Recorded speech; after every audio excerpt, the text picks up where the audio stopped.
Juan. Pura vida, mi gente. Much love and respect. Thank you for tuning in once again. I appreciate you guys making the time to be here. Today is a very special one for me.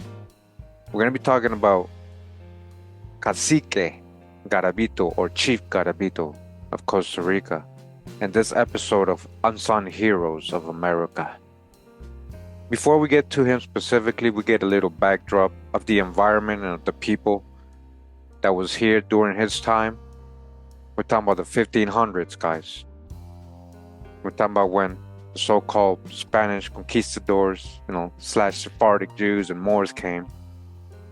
And we're talking about all these people related to me on both sides, even as we will talk today, Chief Garabito, who is my 10th great-grandfather and 11th great-grandfather. So I have him on both sides of my family, my dad and mom. I was able to do my genealogy and find the whole history, even the one recorded here in Costa Rica about these people, these characters, and it all matched up. But we're going to be talking about Chief Garabito, because nobody really knows about him outside of Costa Rica. So I definitely want to honor my ancestor and have the whole world get to know what he stood for. We're going to get into this book real quick just to get a little history of Costa Rica. This is from the 1800s. This book is called History of the Discovery and Conquest of Costa Rica. This is by Ricardo Fernandez Guardia. Again, this is the History of the Discovery and Conquest of Costa Rica by Ricardo Fernandez Guardia. So this is an English translation by Harry Winston Van Dyke of this book right here. Okay, Ricardo Fernandez Guardia. In the top you see Historia de Costa Rica, Descubrimiento y la Conquista.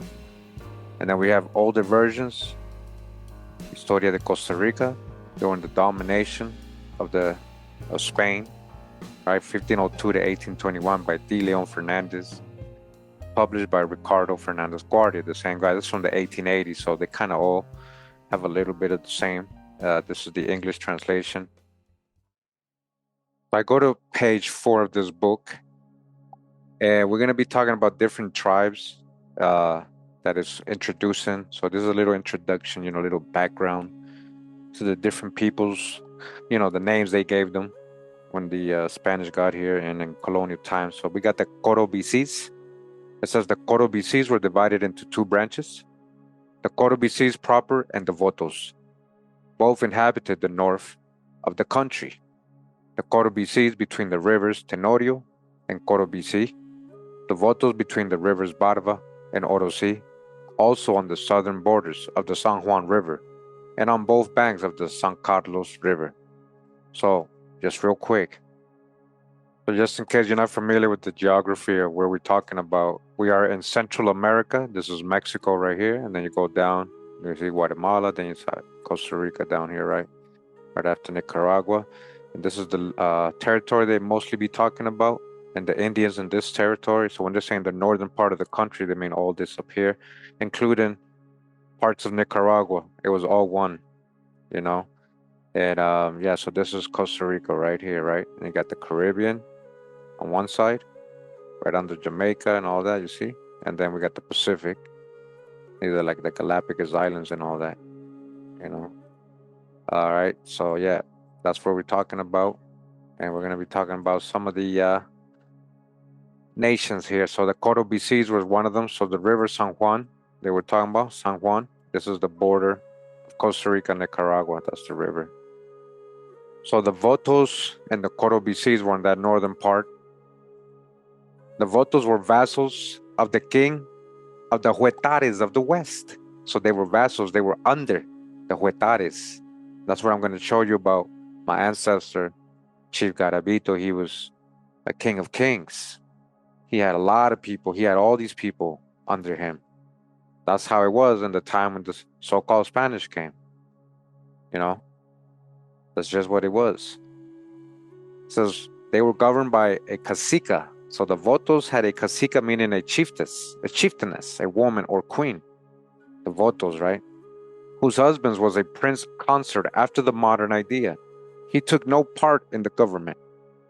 Since no more profound study has been made concerning the Indians of Costa Rica, any positive statement in regard to the Coro BCs would be difficult, but it is probable that those individuals of the race who existed in the 16th century were the remnants of a people established in the country prior to the invasions of the Bruncas, right? That's another group, Bruncas or Boruca. Sounds like Boricua, Brunca, Bruncas. Then we got the Chorotegas. That's another tribe I descend from. You're another people. The Chorotegas are coming from Mesoamerica up in Mexico. And the Nahuas, they're saying, also came from that area. And then he's saying the Caribs. The Caribs. So the Huetar people come from the Caribs. My other line. So Garabito is a Huetar. So the beauty of their language, which according to Gomara was praised among other Indians, is an evidence of its antiquity. Coro or Cara, black, right? Coro, BCs. Huh. The beauty, okay, we got that. The habitat of the Boruca, right? That's another people. Or Brunca, Boruca, like Boricua, Boruca. You see the relation? The habitat of the Boruca or Brunca race, to which belong the Quepos and the Cotos, was on the Pacific slopes ranging from the borders of the Piris River along the plains of the Terraba and Boruca as far as Chiriquí. That's all the way down to Panama. Okay? Chiriquí, Cherokee, Chiriquí, Cherokee, Chiriquí. These were very warlike, particularly the Cotos, who lived in well-fortified villages and were distinguished by their fine presence, their beauty, and frank, generous nature, rare qualities among the Indians. That's the hijack. Remember, this is with the mind of a hijack. They possessed gold in great quantities. All right, they had gold. They were decked out in gold. You guys saw my tour in the Gold Museum, right? They possessed gold in great quantities, which they obtained from the rivers and by spoliation of the Caribbean tribes against whom they waged relentless war, the Caribbean tribes. Many beautiful examples of the bracelets, necklaces, and other golden ornaments with which they link to adorn themselves have been taken from their rich sepulchres. Of late years, among these sepulchres, considerable exploration has been carried on. Devoted to agriculture, they raise abundant crops of maize, cacao, fruit, and cotton. All right? We got civilization with that. On the women fell the burden of labor in the fields. They also accompanied their husbands in war. All right? And became famous as Amazons, man. You understand what they're saying? In Costa Rica, we had Amazonian women. Costa Rica had warrior women, like the famous Amazons, the original, right? And even like in the American indigenous communities of North America and the States and all that, the women also grew the food. Men were doing something else. Hey, the women had the expertise in the farming, right? It says the old men spun and wove cotton garments. The Cotos were dexterous in all arts of war. Fighting was their favorite occupation. All right, the Cotos, man, they liked fighting. They sacrificed their prisoners without pity. Well, yeah, man, they're their enemies, right? Except the women and children who were reduced to slavery, right? They were able to join eventually, I bet you. Okay. These, however, were also sacrificed on the death of their masters. Unlike other Indians, they were not addicted to drunkenness. Again, we're in the mind of a hijack. So, anyways. So then we got the Chorotegas or the Manques. The Chorotegas, right? They came from Cholula, Mexico, guys. This is a Toltec group. They fled Cholula after they got invaded by the Nahuas. This is in more ancient times. So the Chorotegas is one of my lines as well. So I got Chorotega and Huetar. That's what I've been able to find. I think I have something else, but a lot of lines, you get into dead ends. But based on the area where the people are in the stories and like the oral history, you kind of know. But anyways, The Chorotegas, right, or Mangues. So before we continue, I just want to show you kind of like the map again. So when they were talking about the last one, the Bruncas, they were talking about all this Pacific side right here. This is Quepos right here. Quepos, you see, that was their name. Quepos. That was the Pacific side, all the way down to Chiriquí land, all the way to Panama. Right? Look at that, David and Chiriquí. You see, Chiriquí, right? And David, the city of David, right here in Panama, Chiriquí. All right, we got some history on that. So that was their territory. Then you had the northern tribes, and then the Chorotegas. The Chorotegas had this whole area right here, this whole peninsula, and then going all the way up to Nicaragua and Honduras. They were the same people. Now we're going to Choluteca, Honduras. Look at this. You see that? Choluteca. And you zoom out and you go down all this area connecting the Nicaragua and the top part of Costa Rica right here in this peninsula was all Chorotegas. You know, same community. So you got Guanacaste, Chorotega, you see? Chorotega, Cholutega. It's all the same people. So these modern boundaries is what I'm saying. You know, these are just fake modern boundaries, but they're disconnecting a lot of people, you know, and now we're all just Costa Ricans, but we're not all the same. So continuing with the Chorotegas, this is their area. I just want to show you guys, okay? Going back. The Chorotegas or Mangues occupied the peninsula of Nicoya. That's the peninsula I just showed you, and the islands and shores of the Gulf of that name as far as Herradura Point. They were divided into feudal seniorities under the sovereignty of the great cacique of Nicoya. His principal clans were centered at Sapandi, Diria, Naamiapi, Orosi, Papagayo, Kangen, Paro, Chomes, Orotina, Churuteca, like Chuluteca, right, Honduras, Churuteca, and Nicoya. The last named, all right, and then look at all these names right here. So the last name being the capital. These Indians also occupied extensive territories in Nicaragua, Honduras, and El Salvador, okay? That's from those telling. The connection right there. It's all the same people, right? Toltecan people that had fled down, that had come down, made it all the way to Costa Rica, guys. There's a whole history there we're going to still learn. So concerning them, thanks to the historian Fernandez de Oviedo, that's the hijack, thanks to the conquistador, who visited the Gulf of Nicoya in 1529, conquistador. He's a historian.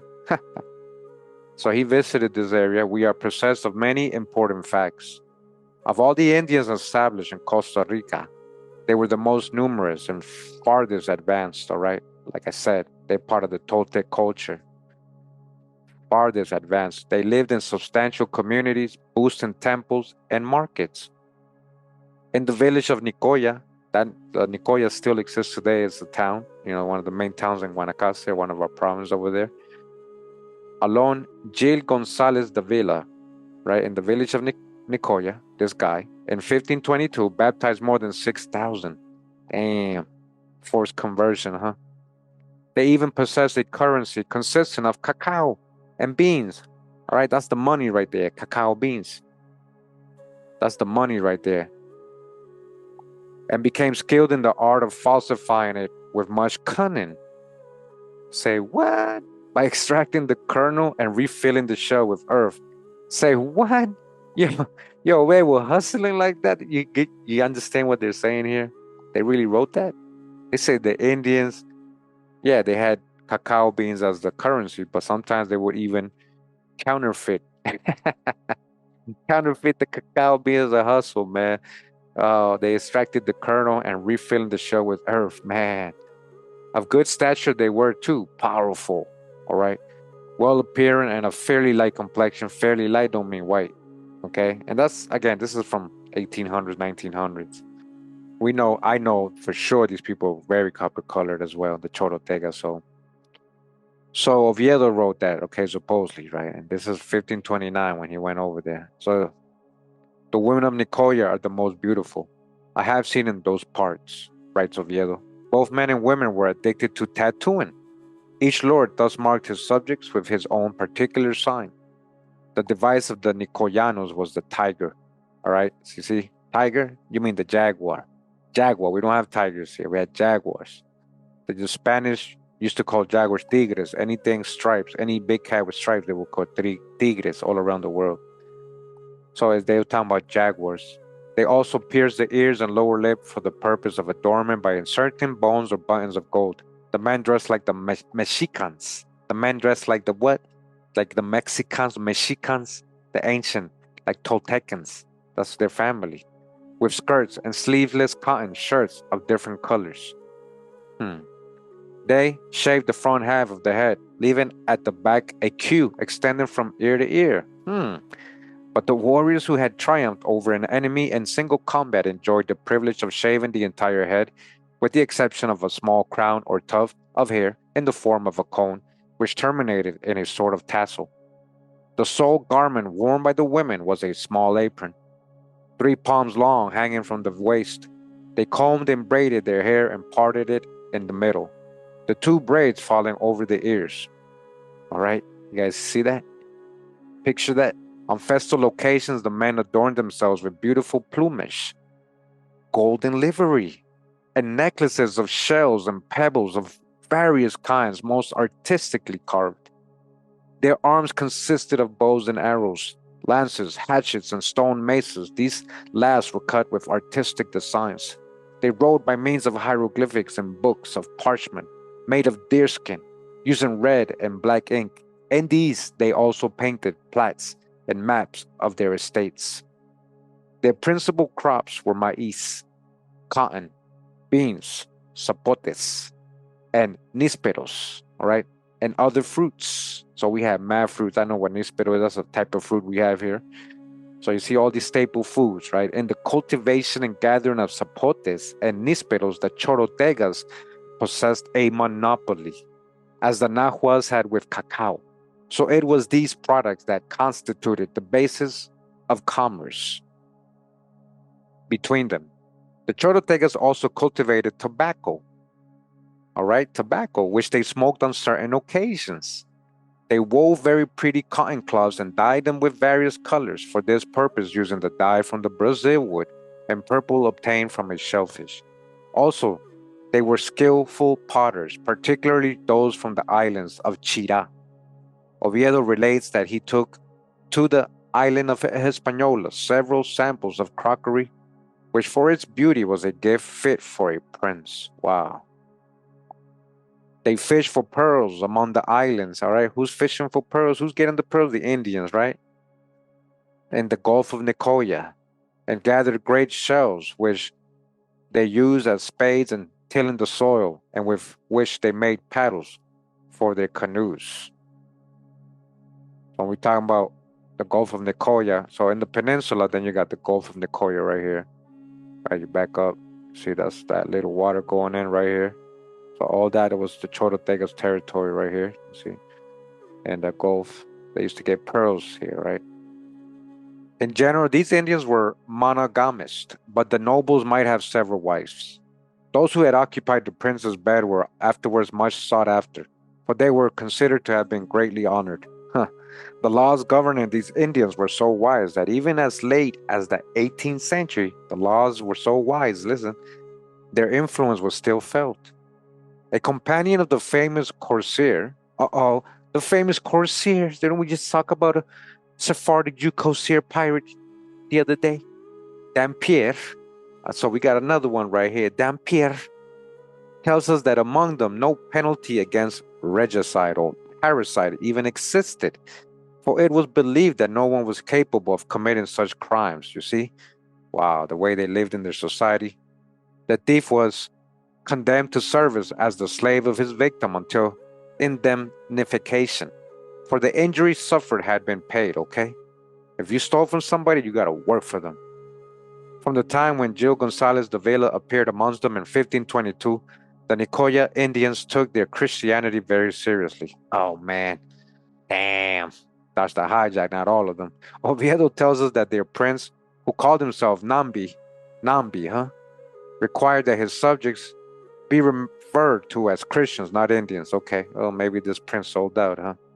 They never rose in revolt and always remained submissive to the Spaniards, which did not prevent the Spaniards, however, from visiting upon them the most cruel treatment and almost completely destroying this intelligent, cultivated, and courageous people. All right, so you sold out, you wanted peace, or I don't know why you did it, or maybe he was just good, like Massasoit, Chief Massasoit did the same. All right, but anyways, that's not like Cacique Garabito, my ancestor. You guys are gonna see. Definitely two different people. So either way, you see, they submitted and they still got dealt wrong. They almost, they enslaved them. They took their land, everything, It says here, the Nahuas or Aztecs or Mexica people, the Nahuas, the so-called Nahuas, very numerous in Nicaragua, and particularly in the Isthmus of Rivas, possessed in Costa Rica, but two small colonies, so very small colonies of some Mexica, Azteca, Nahuas over here, right, in the north. The first and most ancient was located in Bagaces. Okay, I know that place, which still preserved its name in the province of Guanacaste. The second composed of Chichimeca Indians, all right, Chichimeca Indians mixed with those of other races occupied the valley of Coasa or Cusa. Man, I didn't know this, guys. So this I'm learning as, I haven't really read this book before. So Chichimeca Indians are also who they say are related to Chickasaws, the Chichimeca people. So the valley of Cusa, Coasa, or Dui, between the Tarire and Tartaria, or Tilorio rivers, also called Sixaola and Changuinola.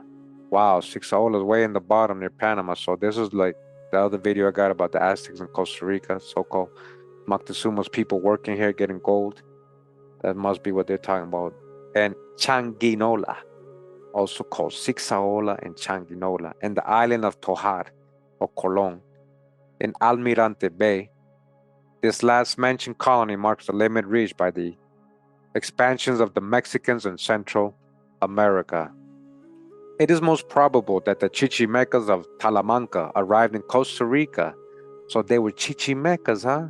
They were calling them other name. We got the video where they got enslaved and sent to Jamaica. These Chichimecas got enslaved and sent to Jamaica from Costa Rica by the Mosquito tribes and English, so-called English, right? Black Europeans. That's crazy. I didn't know they were Chichimecas, though, specifically. They had another name for them here. So these Chichimecas of Talamanca arrived in Costa Rica at a period subsequent to the immigration of the Caribs, who established themselves on the Atlantic coast because the latter referred to them as the Siguas, or Siguas, there we go. So the Chichimecas became known as the Siguas here. That's the video I got about the Siguas, and they got sent to Jamaica, which in their language signifies foreigners. The so-called Caribs calling them foreigners, right? In a document written toward the end of the 16th century, it is stated that they had come to Talamanca to collect the tribute of gold, see, which the Caribs were accustomed to pay to the Emperor Montezuma. You see, Montezuma had a lock like that all the way with the Caribs? Damn. That while they received news of the arrival of the Spanish in Mexico, and that for this reason they remained. So, this author, again, this is older books, they're calling them Caribs, but a lot of that Caribs is very complex. They're talking about the Chibchan culture. The Chibchan culture that spread all through Colombia, Ecuador, Panama, Costa Rica, the Huetar of the Chibchan culture, and Venezuela and all these places. And they are eventually, coming from Caribs or Arawak people. That's what he's calling them. So coming out of Venezuela mainly, all that Chibchan culture and all these Caribs that came to Costa Rica, that the Huetar of my people, my ancestors from. So again, this is all happening way before Europeans came. This book is kind of like guessing on the dates. They don't really know.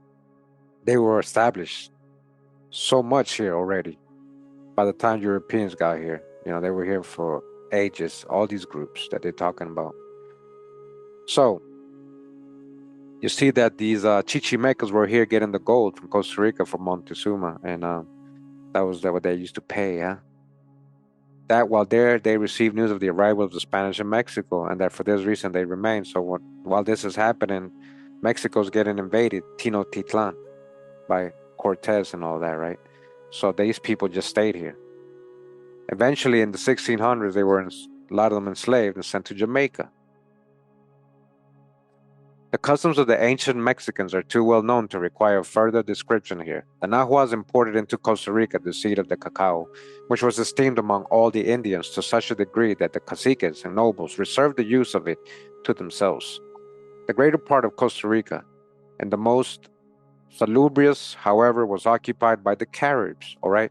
So most of the country was controlled by the so-called Caribs, right? That he's calling Caribs, right?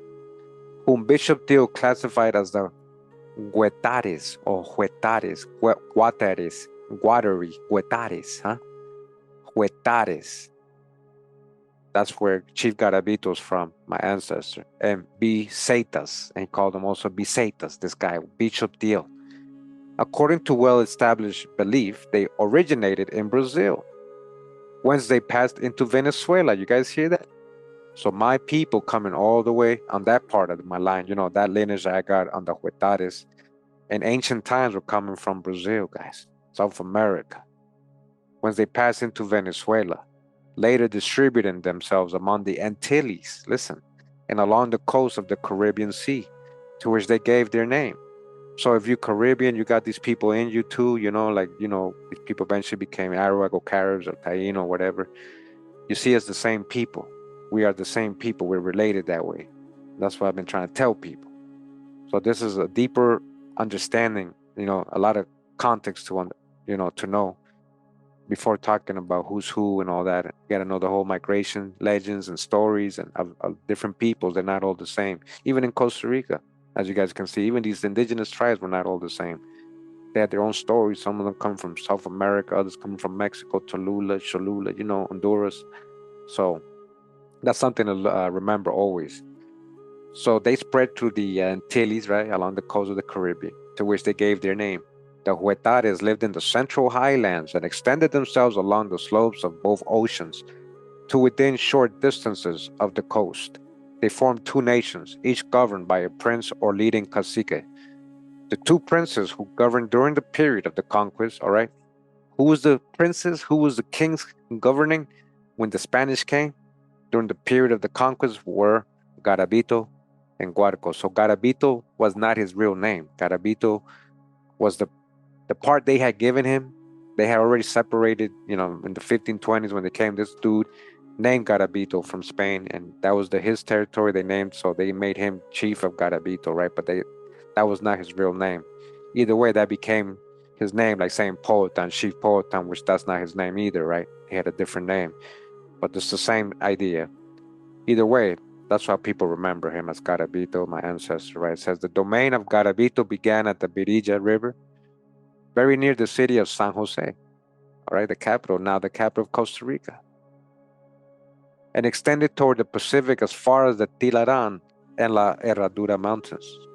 The principal centers of population were in the valleys of the Santa Cruz, Pacaca, Tabarcia, and Garabito. That's the district I was telling you about. That's how he got named. The domain of Guarco began at the same river, Virilla, and after crossing the Great Cordillera, extended towards the Atlantic to within a short distance of the San Juan River. On one side, and on the other to Chiripo, the frontier of Talamanca, embracing the valley of Guarco, Ujarras, Orosi, Tucurrique, Atirro, Moravia, Chiripo, Matina, and the plains of Santa Clara and Tortuguero. Because of their geographical situation, the two Huetare kingdoms may be differentiated under the names of Eastern Huetares or Huetares, Wa. You see that pronounced as Wa, Huatares, Watery, Wata, and Western Huatares, Wata, Huatar, Huatar. The capital of the first was located in the Ujarras Valley, that of the second in the valley of Garabito. Both kingdoms were subdivided into numerous clans ruled by predatory caciques. To such an extreme was this subdivision carried out that it may be said that each family separately governed itself. but acknowledged the superior authority of their respective kings, each of whom was surrounded by a court of nobles. You guys understand? The hierarchy, the levels, the ranks, and Chief Garabito was the supreme king, king over everything, governor over all these people, all these nobles, all these kings. The Huetares were crafty and great lovers of liberty. The specimens brought to light by archaeological research and attributed to them reveal a certain degree of culture. The Cabildo, municipal council of Garcia Munoz, describes them in 1562 as follows: the people are rich, well disposed, and not addicted to the customs of self mutilation for sacrificial purposes. In their fabrics, wearing apparel, and commercial methods, they imitate the Indians of Peru. They look like the Indians of Peru. They sound like holy people too, huh?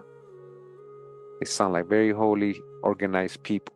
They are beautiful of countenance, beautiful, huh? Sharp and sagacious. Learn our Spanish language, and through the grace of God will learn our Christian religion. All wear gold and jewelry. They all got gold and jewelry on, huh? All the Huetares, man, my people. Vasquez de Coronado says of them that they are of a lively disposition, warlike, of greater stature than others, and well built. In commercial subtlety, they imitate the Mexicans. They wear cotton garments of extreme fineness and a great quantity of gold of all degrees of fineness. They wear cotton garments. Listen, garments, not savages naked, garments, guys, with gold all over. Picture that.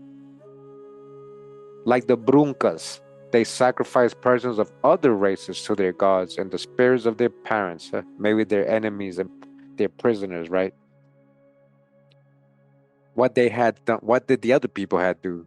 Either way, yeah, that's a thing they try to say. The Huetares had the people under, yeah, they were running things. But these people had order. They possessed much skill in the art of working gold and hid their jewels, as they valued them highly. They hid them as they valued them highly. The wild hog and other wild animals were domesticated, among them the tapir, the meat of which was much esteemed by them, and the wild hog. In singing, dancing, and drunkenness they found their greatest pleasure. Man. The other branch of the Caribs, the Visetas, occupied the territory of Talamanca and the coast of the Atlantic from the Matina River to the country of the Guamis, situated opposite to and to the east of the island of the Escudo de Veragua. The inhabitants of the little village of Cariay, discovered in Columbus 1502, belonged to this race. Later the Spaniards called them Tariacas or Cariacas, name analogous to the name Cariay, and all three analogous to the name Caribes or Caribs, you see? Cara. It may be assumed that these Caribs of Talamanca and of the Atlantic littoral immigrated to Costa Rica subsequently to their brothers, the Huetares, from whom they differed but little. They were extremely bellicose and constantly at war, to such a degree indeed that the Spaniards, in spite of vigorous and repeated endeavors, were never able to reduce them to a state of permanent submission or to found within their territory any enduring settlement. However, though these five indigenous races that were established in Costa Rica spoke different languages, practiced distinct religions, and lived in a state of almost continuous warfare, they resembled each other in many of their customs and in their manner of living. War and separation, divide and conquer. Hey, we had falling off, man. The Cotto BC spoke the language of that name, which was reputed to be very beautiful, and it is probable that from it derived that of the present-day Guatusos. Their descendants, a language that differs wholly from the other Indian tongues of Costa Rica. The language of the Bruncas is still spoken by the few remaining Indians of Boruca. The Chorotega spoke Mangue. The Nahuas, Nahuatl or Mexican. The Caribs made use of several, all of the same origin, but the dominant tongue among them was the Huetar, spoken in the kingdoms of the east and west. This was also the language most generally used among the Visetas. From it are derived the present dialects of Talamanca and Terraba. Okay, so even the people, there's other tribes there, guys, now, and I understand because I see that their languages come from the Huetar originally. And the circumstance that the very scarce, pure-blooded descendants of the Huetares had retained no recollection whatever of the language of their ancestors. Yup, that's what literally happened. Led to the belief that this language had perished. Yeah, man, I don't remember, man. I wish I did. There is an existence of document bearing date of the year 1617 that proves that Huetar was also the mother tongue, listen, mother tongue and principal language of Talamanca. Are we just talking about ancient Paleo Hebrew? Huh. This accords with the great resemblance existing between the geographical names of Huetar origin and those of Talamanca. Up to the present time, scarcely any study has been made of the religions of the Indians of Costa Rica. From the available meager data respecting them, one may conclude that in general they believed in a supreme being who was the creator of all things and in the immortality of the soul. All right, so real quick, just to mention some of the tribes that are under the groups we just talked about in that book from, getting the information from the 1800s, the way it's classifying people. As it says here in Wikipedia, indigenous peoples of Costa Rica, right? And so on and so on. So we got the Bribris. So this would be a Caribbean, southern Talamanca area tribe. The Cabecars, like the Bribris, are located in Talamanca. So remember they're saying the Huetar language is what the mother tongue was for these people. Then we got the Nagabis, or Guamis. Nagabis or Guamis are located in Cotto Bruzon, but they have presence in Sixaola. Sixaola will be the bottom over here. And then we got the Chorotegas, which we just read about, It says their language is extinct. That's the hijack. You see what I'm saying? Huetars. So both Chorotega and Huetar is what I've been able to find. I probably got other tribes on other lines that I'm stuck in. Either way, the Huetar is located in Central Valley. Like Chorotegas, the language is extinct, dodge the hijack, just like them, huh? See how you got to dodge the hijack. And then you got the Borucas or Bruncas we read about, right? Located in Boruca and Buenos Aires. That's in the southern part of Costa Rica. And then we got Terrabas, also as Borucas. They're located in Buenos Aires, specifically in San Francisco. So this is in Costa Rica, right? Not Argentina or whatever. Then we got the Malecus or Malecus. They're located in Guatuso Indigenous Reserve, the Malecus. Okay. So real quick, we're going to talk about just a brief history, right? We're going so we can get to the story of Garabito, but just to have the background, the first colony or settlement by the so-called Spanish was a place called Brussels in English, but Bruselas, but it literally means Brussels. So is this the original Brussels? Look at the flag. Let me just show you guys the flag. You see that? Does that look familiar to you guys? See the flag they were using?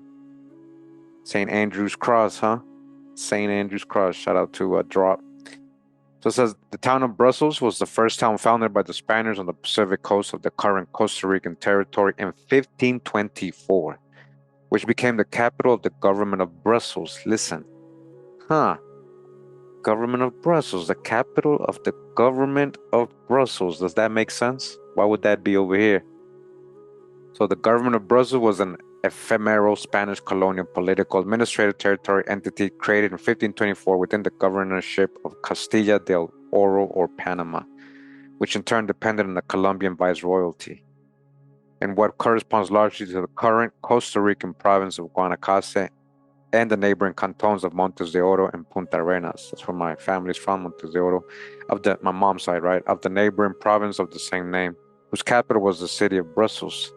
All right, the city of Brussels in Costa Rica. What's going on here?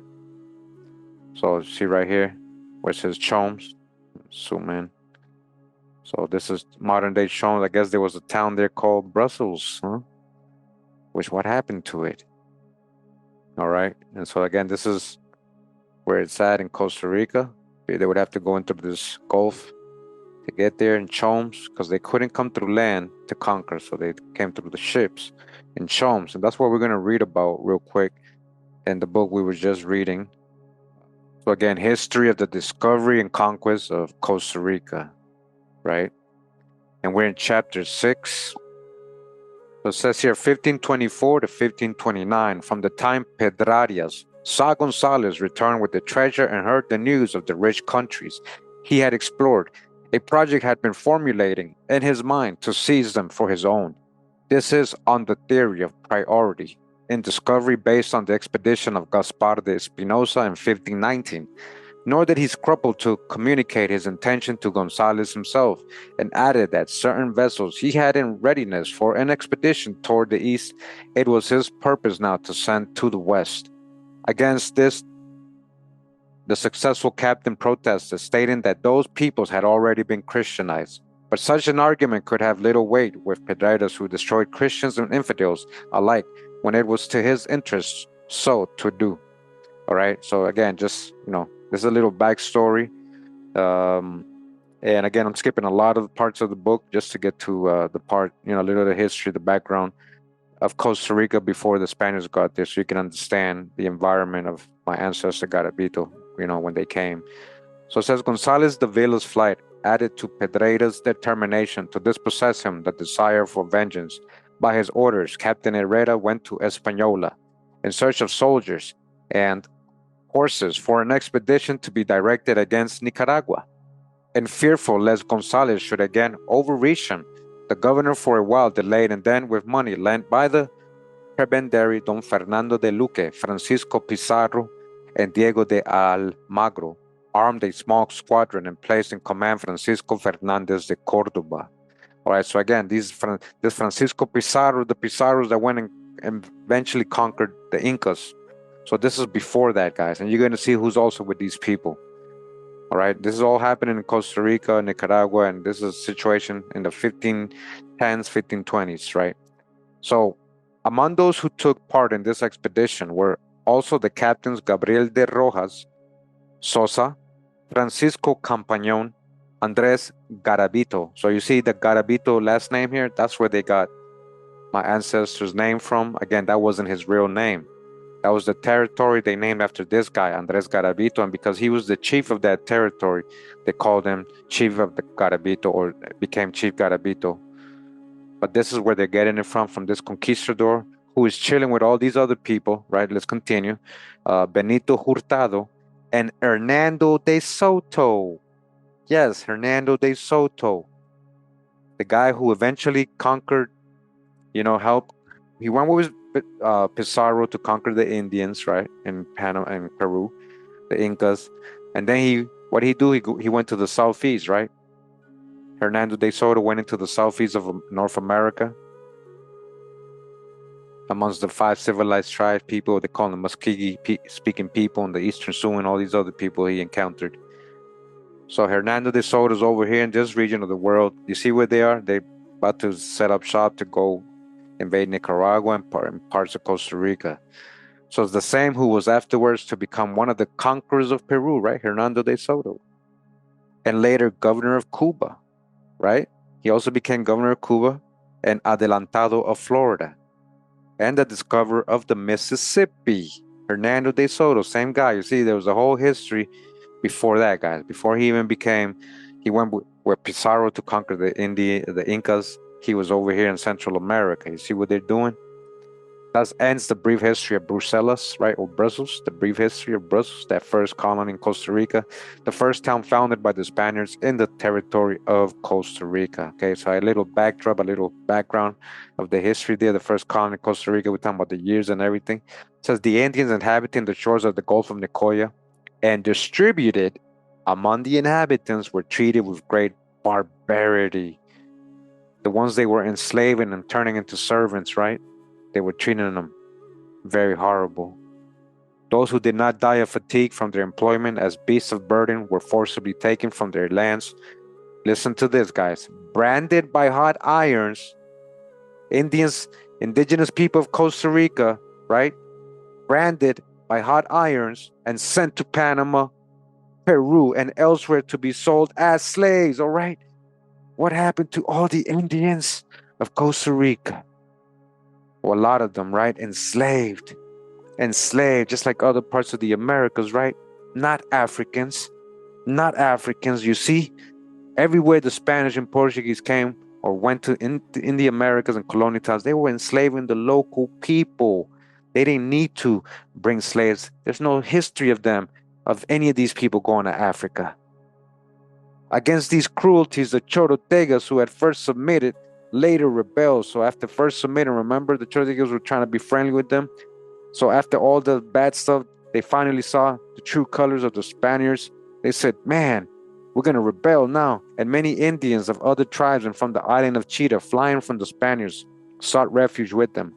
For after the destruction of Bruselas, they were parceled out anew among the inhabitants of the cities of Leon and Granada. Okay, they took them all the way to Nicaragua as slaves. Indians from Costa Rica, right? Or these regions of Costa Rica. Pedraitas reserving for himself the best of those in Nicoya. And so Pedraitas kept a lot of them in Nicoya. Even the Indians of that region, though they had from the first submitted and shown fidelity to the conquerors, did not on this account receive preferment. So even though they were being good with them, they were treating them good, they were helping them, the Chorotega, right, people, they ended up getting enslaved or sent out to be enslaved in other parts, other colonies of the Spanish, right? They were made victims as well. On the contrary, there was no exaction or outrage of which they were not made victims. Being located along the road from Nicaragua, travelers entering the village exacted from them provisions and burden bearers, and those who were taken were forcibly torn from their homes to be sold in distant lands, okay? Oh, 20-odd Negroes, huh? 20-odd Negroes, huh? This is what I'm trying to tell you guys. They're picking up slaves from all over the Americas and going where? Distant lands, crossing oceans, going to Europe, going to West Africa, going up north to the Virginia colonies, Massachusetts colonies. So-called Negroes, huh? What Africans when they're enslaving all these local Indians all over the place? Remember, guys, that we read before 1524 or 26, before that, 500,000 already recorded Indians being enslaved in Central America alone before the 1520s. Come on now.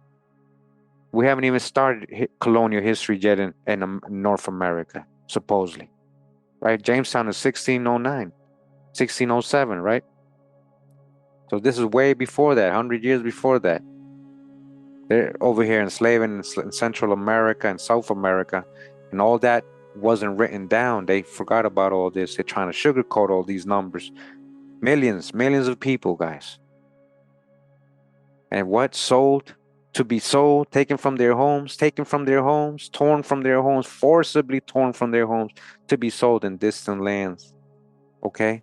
We're going to highlight that. It says, although it is not possible to give the date exactly, it was very probably in 1524 that Captain Andres Garabito, lieutenant governor of the city of Bruselas, made an excursion into the territory of Costa Rica, which was occupied by the Western Huetares, okay? So this is when they actually try to go inland from the coast for the very first time. Spaniards, right? Foreigners.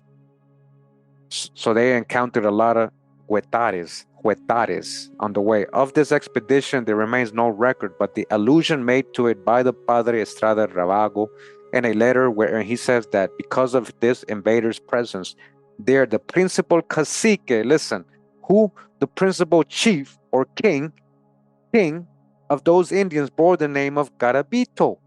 See, they gave him the name because of that, by which he was afterwards known.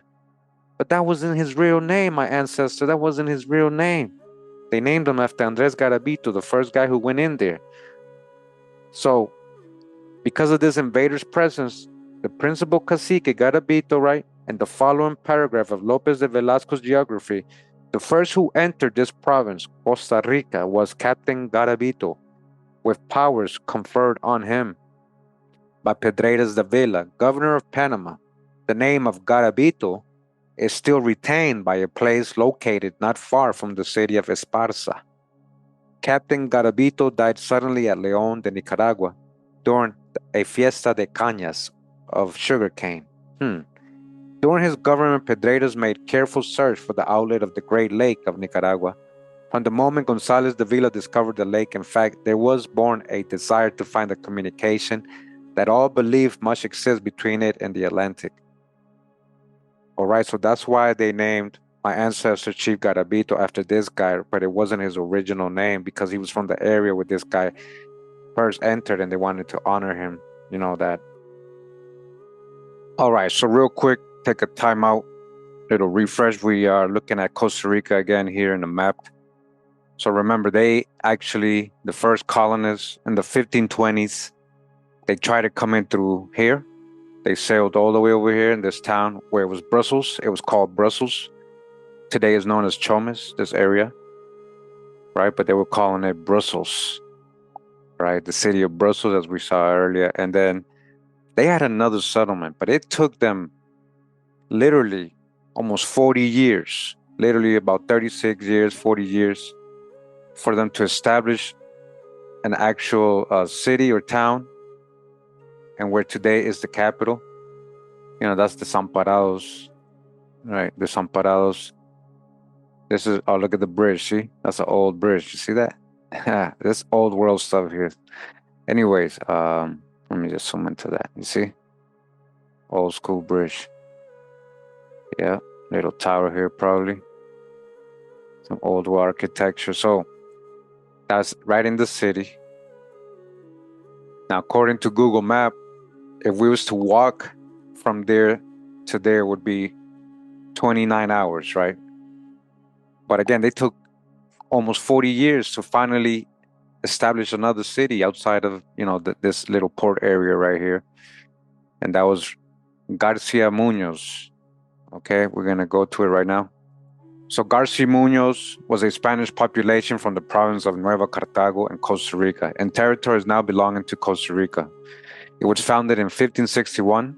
So look, all the way in 1561. So from the 1520s to the 1560s, they couldn't create no towns or settle Costa Rica, the central part, because my ancestor, I'm going to show you how I'd relate, Garabito, wasn't allowing them all these years.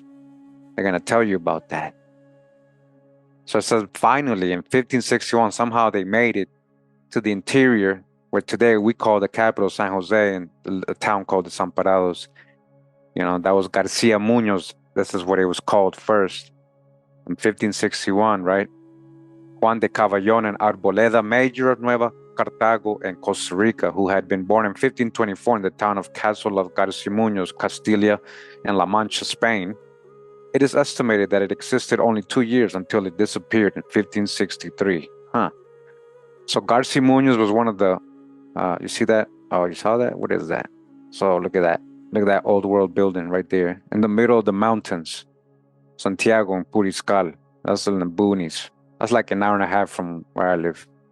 I have family that lives there. So it says Garcia Munoz was one of the oldest towns founded during the conquest of Costa Rica. It was located in the western sector of the Central Valley.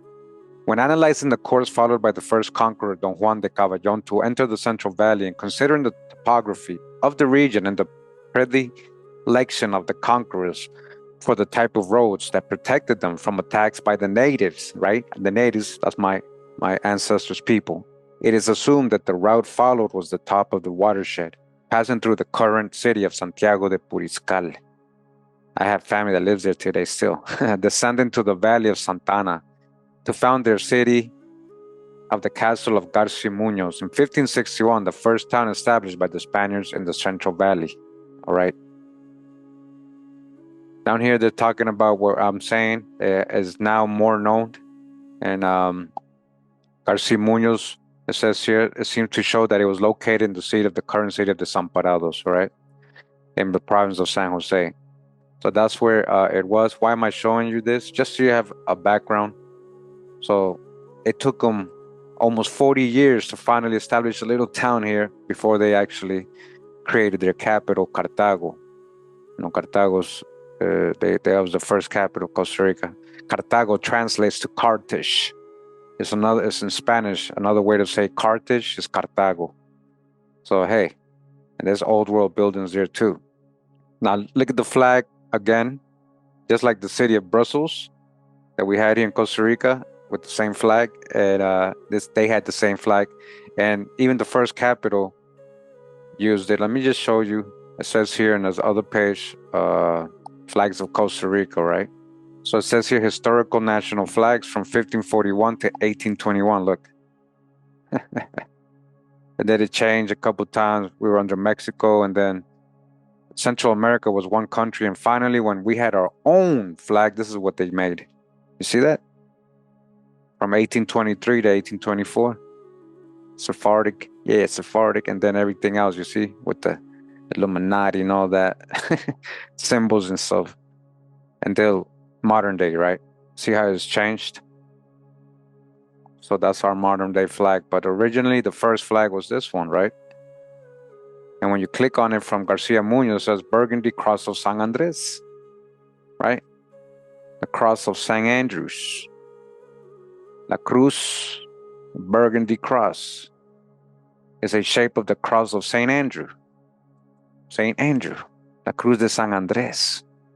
And this has to do with the symbol also found in the flag of Scotland and Jamaica, you know, the Southern flag, Confederate flag, all that, you know. Chi, X marks the spot, you know, Tav was the Paleo-Hebrew word right there, right? So there's a deeper meaning behind all this stuff. All right, so real quick, guys, before I go into some of these characters that are going to start talking about, you're going to see them while we're reading. And I just want to show you that I have a lot of these characters in my tree. This is my family tree right here, my genealogy, and I've been working on it for a long time. I've shown it before, but again, I just want to say this is not to brag. I'm not doing this to brag. I'm just showing you how my story fits very much into the history of the colonization of Costa Rica and the Indians and the settlers and all that. So I want to show you. So again, we're talking about El Guarco or Garabito de Corrohore Cacique, right? That's I'm gonna show you how many times he's my great grandfather. So there's 5 different lines that I have, right? 5 different lines that I have. 3 from my dad's side and 2 from my mom's side that I'm a direct descendant of Garabito. So there's no doubt for me, guys, and I can prove it. I have the whole lineage, all the records that link, even in the history of the country, list my family members, list the stories and everything. It matches everything I found on my tree. So again, this is not to brag. This is just to show you how my history, my family, my people's history ties into all that stuff that we're about to read and we've been reading today so far. And when I'm saying unsung hero, when doing a special dedication to my ancestor Garabito, I'm not kidding. Unsung hero, he held them off for years, almost 40 years. He held them off, and they couldn't get him. He delayed their conquest of Central America, Mesoamerica. He was the last one to resist the Spanish colonization in Central America, the last one. They don't even know what happened to him, where he died. It's like a mystery and stuff. Supposedly his people ended up in a reservation, kind of like a mission in the town, in the mountains, exactly where my grandfather, my mom's side, was born, and a lot of my mom's family side. So this is the story we're gonna get into a little bit. All right, I just wanted to show you Garabito, right, on my tree, and I'm gonna show you some direct lines. So let me just back up so you guys can see. So this is my tree. We're gonna go up a couple lines. I just want to show you, do an example, right? Go up this line. This is just one line. I'm gonna go up just to show you. Okay, and I already, I got it all, worked out. I got it on my familysearch.org account, and I also have it here on friends and ancestry.com. Okay, so this is through these both lines we go up. Indians, I'm gonna show you. So through this one, and I'm open this one. All right, so let's go up. Gaspar de Chinchilla. So first, and a Barco right here, and then Catalina. That's one of them. That's one line right here. So Ana Aguilar, she goes up to Gabriel. All right, then Catalina. That's one line, okay? I got other lines I'm gonna show you guys, you see? Princess Inés Dulceje, we're gonna read about her. And Antonio Gregorio Pereira, Antonio Pereira, okay? You see the star? Yeah, he was a Sephardic Jew. He came from the island of Madeira, Portugal, the islands of Madeira that belonged to Portugal. He died in Costa Rica. He was literally like a conquistador, talking about Sephardic Jew, Portuguese converso, and he got with the princess, right? And he got with Inés, okay? She's the daughter of Garabito, all right, and the queen that they're not talking about, the Biriteca.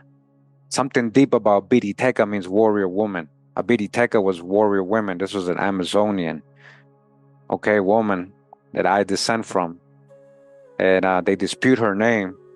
It's almost like they're hiding her, right? They're hiding these Amazonian queens and stuff. It's always the male, but it was a lot of the time ran by the woman.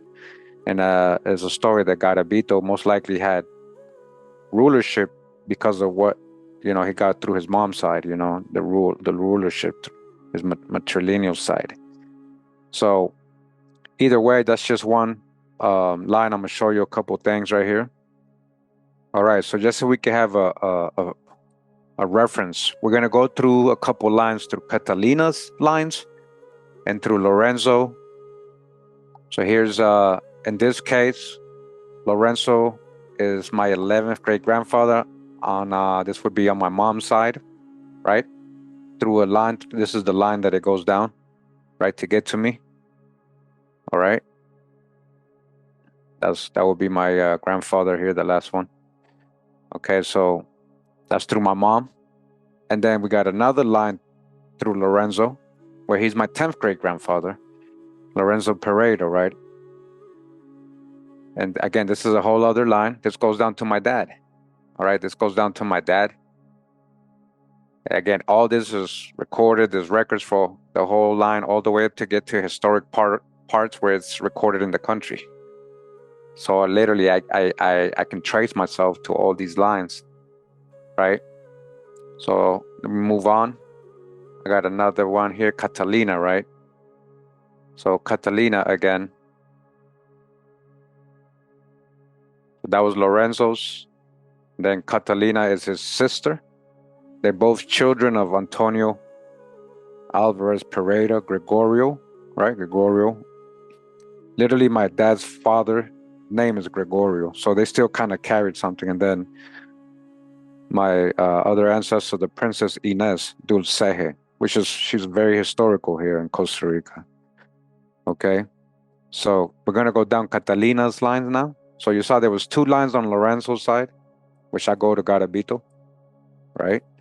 And now I'm gonna show you there's like 2 more lines on this side, I think, Catalina. So relationship between Catalina Tuya Pereira, right? And then it goes down. In this case, she would be my 10th great grandmother.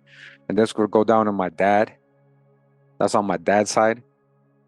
All right, so that's already 2 on my dad's side, 1 from my mom's side. And then we got another one here, Catalina Hernandez.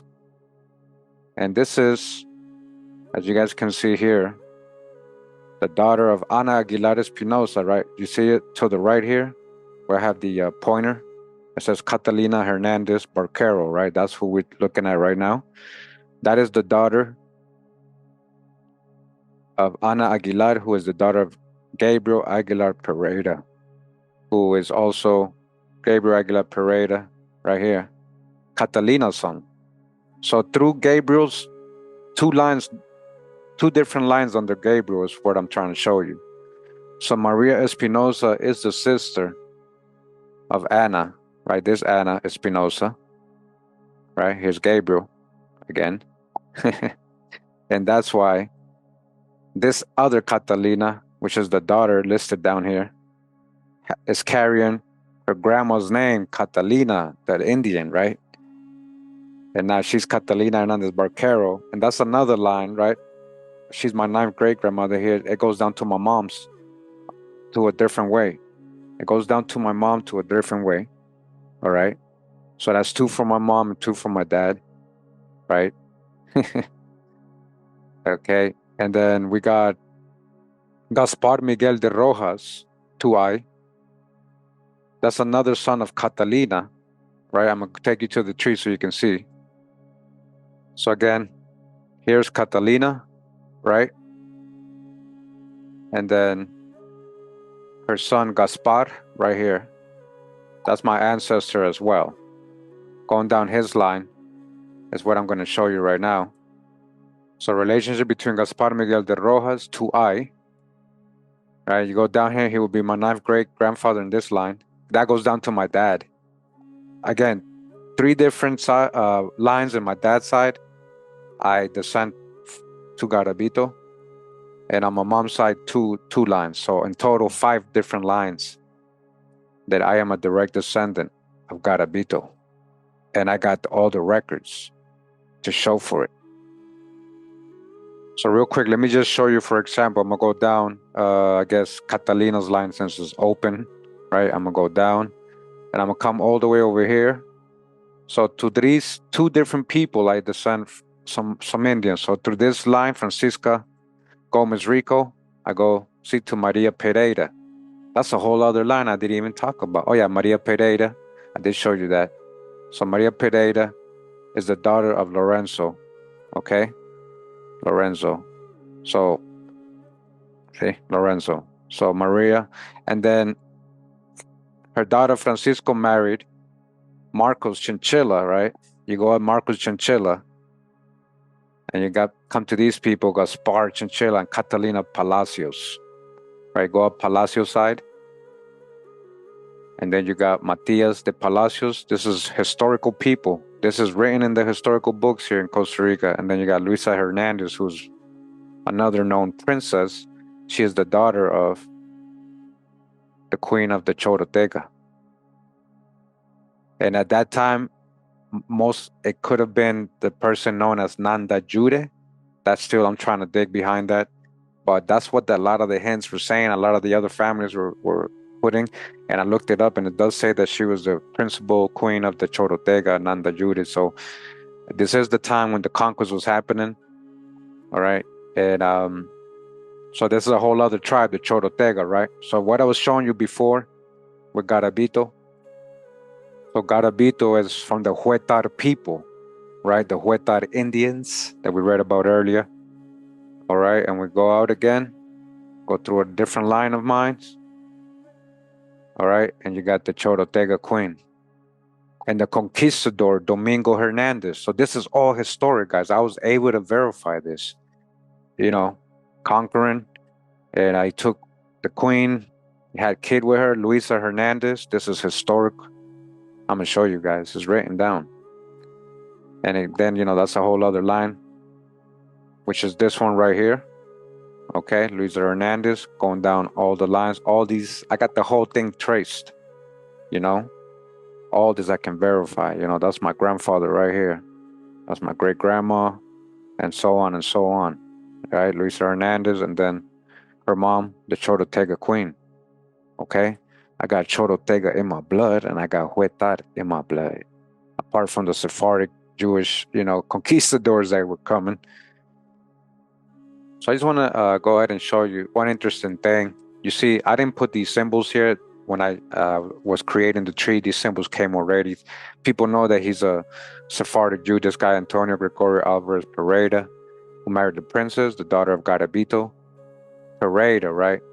So Pereira says Pereira is a surname in the Portuguese and Galician languages in Portugal, Galicia, Brazil, other regions of the former Portuguese Empire.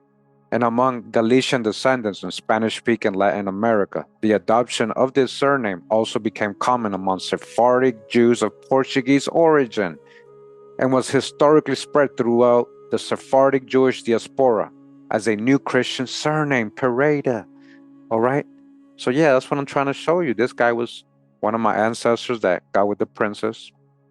They started mixing with a lot of Indians, their kids mixing with other Indians, and that's what they were doing to get a hold of the land. In this case, that was a powerful bloodline. She was Garabito's daughter, right? So Pereira, as you see, a lot of Sephardic Jews carry the name. It means pear tree. Latin pear tree currently is the most common surname in South America and Europe, huh?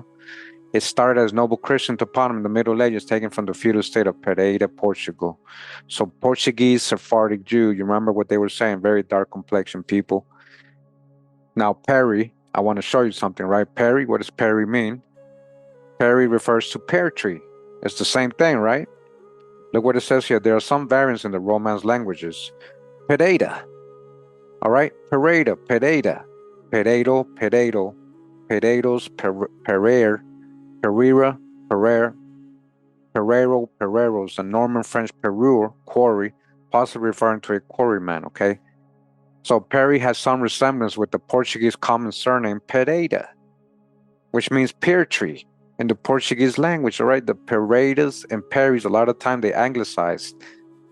You know, because of that, many Portuguese immigrants to the USA, especially Massachusetts and the San Francisco Bay Area, chose to Americanize their Pereira surname to Perry. The Italians, they were doing that since way back, even during the Inquisition times. So a lot of Perrys go back to Pereiras. I just wanted to show you guys that. So yeah, that is my tree. The Biriteca warrior woman, the Huetar from Quepos and Garabito, his daughter Inez, all in my family, and we got the queen of the Chorotega, all right, all in my family, all this history and story. Let's go get back to the book right now, all right, now that we have a reference. Okay, so you guys saw a little bit of my genealogy. Now we're going to read a little bit of the history again, and we'll go back and forth. We're back in the book History of the Discovery and Conquest of Costa Rica by Ricardo Fernandez Guarda.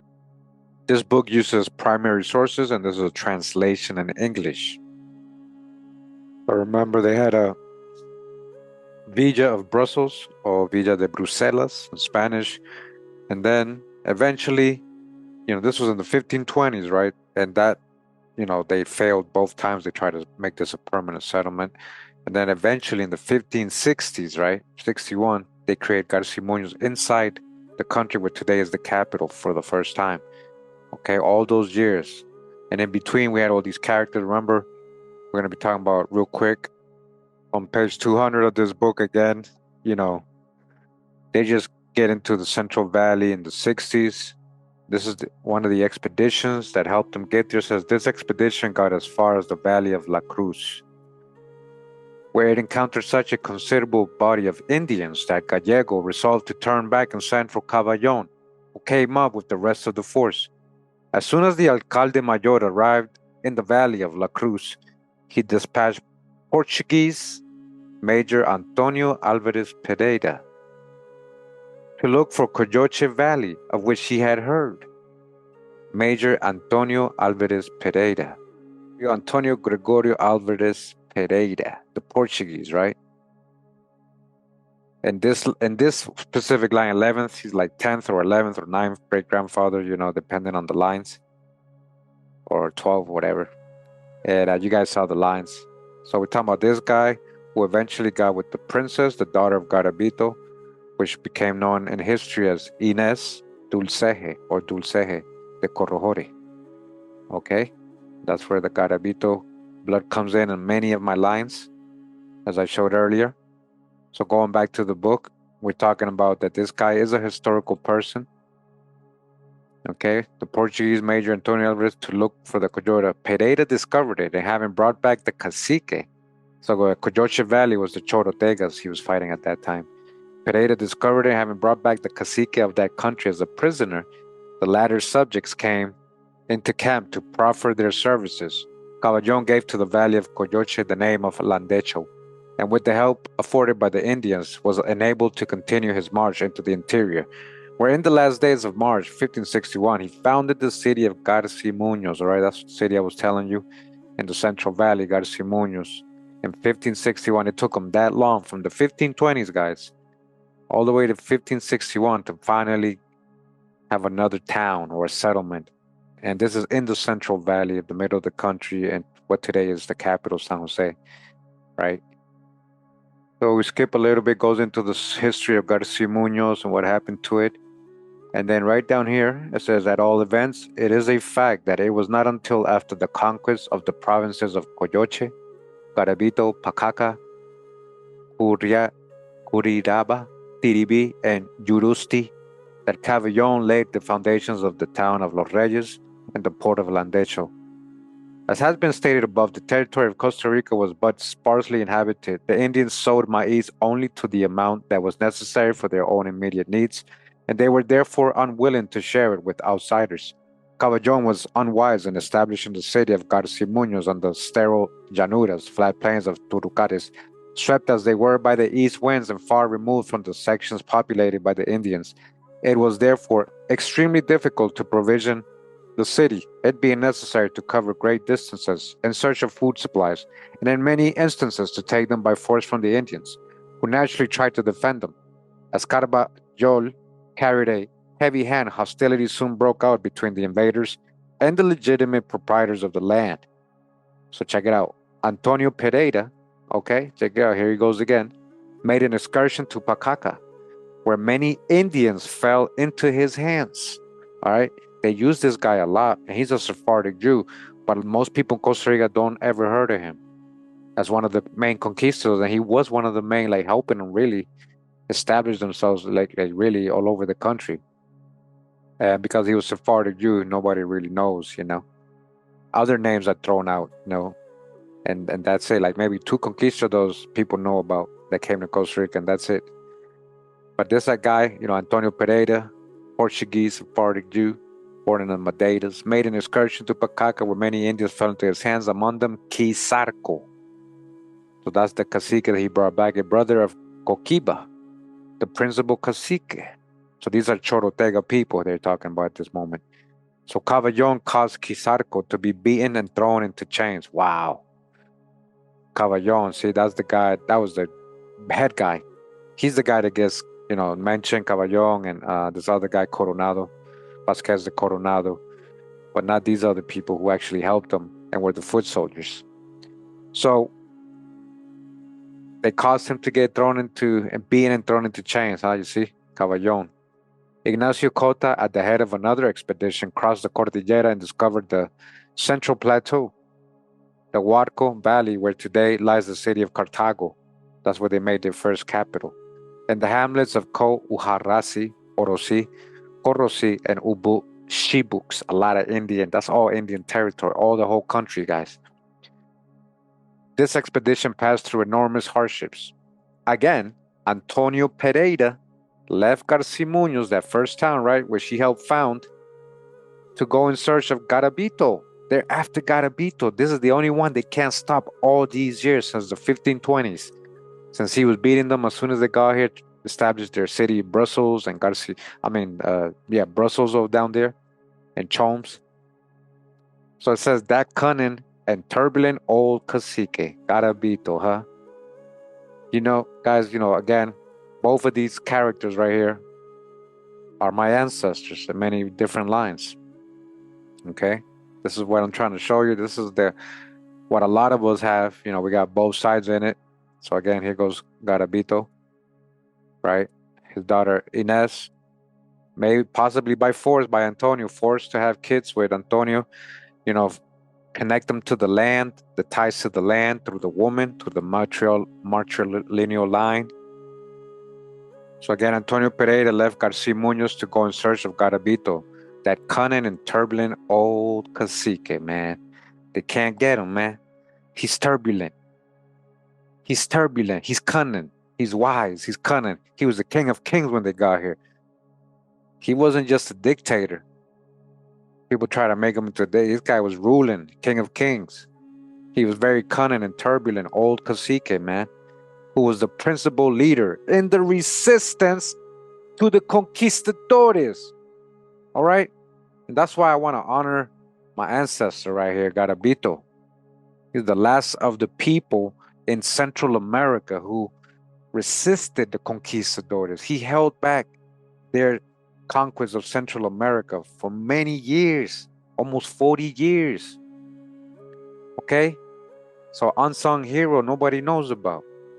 This Garabito, so-called in memory, right? Remember, that's not even his real name, of Pedraitas de Villa's lieutenant, who had visited his dominions 36 years before, was the king of the Huetares of the West. I remember Pedraitas was trying to conquer the Indians and doing bad things to the Indians back in the 1520s. he was never able to capture Garabito. 36 years before, I told you, almost 40 years, guys. This guy was killing them. They were after him. They couldn't get to him. So the Huetares of the West and his elusiveness, right? His elusiveness is not hard to understand, for he could not have retained very agreeable recollections of the Spanish. Profiting by his experiences, he caused a false Garabito to impersonate him. That's how smart he was. He even had decoys. That's how Garabito rolled. That's how my ancestors had decoys, man. This counterfeit was taken prisoner with many men, women, and children. Damn, they got the fake one. Among the captives figured one of the favorite wives of the Real Cacique, who, to prevent her becoming a victim of ill treatment, detailed later a number of his subjects for service in the city of Garcia Munoz. Huh? So they took some of his wives or even daughters. All right, so you guys see how Antonio Pereira would eventually end up marrying the daughter, the princess. You know, there's a whole history here. I want to show you some more, right? On Good Friday, the 18th of April, 1561, Cavallón dispatched Miguel Sanchez de Guido with 25 men to proceed to the village of Orosi, situated at a great distance on the slopes of the Atlantic in search of maize. The cacique of the place made him welcome and bestowed on him a large quantity of grain, asking nothing in return. See, there were some caciques who were like being all friendly with them. Oh yeah, sure, here, take all our corn, because they were scared. You know, they were probably under Garabito too. So they gave him grain, asking him for nothing in return. And during the 20 days that the Spanish remained in the place, Guido sent to Garcia Munoz many consignments. So they even helped him for 20 days, huh? At the end of this period, he determined to return to the city with the balance, but on the morning on the day fixed for beginning the march, and while the greater part of his soldiers were still in bed, listen to this, what happened? While they were sleeping, what happened? Cries of alarm were heard coming from a Negro slave. A Negro slave? What Negro? Who's that? Negro slave don't mean African, right? You guys, we're learning that, right? That could be another Indian they brought from somewhere else, who had been sent to fetch water. So he was the one who heard the Indians? Ha! The Indians had come to attack the Spaniards in their sleep, thanks to the diligence and the fearlessness of Sanchez de Guido, who sprang upon a horse and held them back with blows from his lance. While the soldiers were arming themselves, his force was saved from extermination, and the Spaniards managed to make their escape with the maize, though many came near falling into the hands of the Indians, who killed several of their horses. All right, so Garabito sent somebody after them. He sent an attack after them. On their side, the caciques, and in particular Garabito, harried the Spaniards as they could. Luis Diaz Trejo, on his way from Nicaragua with his wife and children, was assaulted and robbed on the road by Garabito's band, man. My ancestors' band. They weren't playing, man. He wasn't playing. And you guys are going to see all these people are historic. This guy's not on my tree, but like these are like people that are written down. Like when I'm gonna show you how they after they conquered, Garabito and took over the whole country, because it was Garabito who was holding them back. They distributed all the Indians as slaves. I'm gonna show you the numbers. Watch, guys. And this guy had received some of them. His name is listed there. I saw it. So it says Ignacio Cota set out with 25 men to punish the outrage. So Garabito, see what happened, assaulted Luis Diego Trejo's wife and children, okay? And he was robbed. He's lucky they didn't kill him. So they was like, now they want revenge. Arriving at the scene of the attack, he proceeded to the valley of La Cruz. Here he captured 2 native women who told him that the Indians who attacked Trejo had gone on to the port of Landecho to kill the soldiers stationed there. Damn, she snitched. They probably beat her, right? So Cota started by force marches to the help of his compatriots. Later, he directed his course toward the valley of Coyoche, in which he arrived at the end of 3 days. There he found Juan de Illanes de Castro, who was out on a foraging expedition with a small force in search of maize. He remained in the valley for a short rest and then continued his march, shortly coming upon 300 Indians who had joined forces for an attack on Castro. Cota put them to rout, but several of his soldiers came out of the fray badly wounded. These hostilities and depredations and Cavallón's inhumanity toward the natives excited their hatred. All right, they were having so much trouble with Garabito. It happened also that Quizarco and the counterfeit Garabito succeeded in making their escape from Garcia Munoz with the chains that bound them. Wow, this is like a whole movie. This is like a whole story. It's, it's real stuff happening, real history right here going on. Real struggle. We got conquistadors and Indians trying to, fight for their freedom there. It says, thus further inciting the uprising, which then became general. The situation in which the Spanish found themselves grew more and more precarious, for they lacked everything.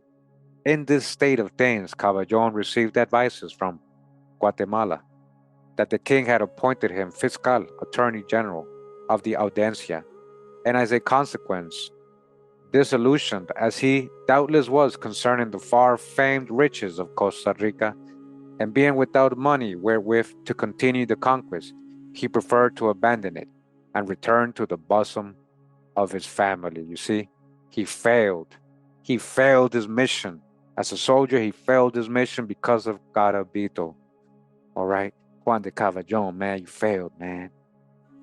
Says, as he was a man of great personal courage, he proposed to set out alone for Nicaragua.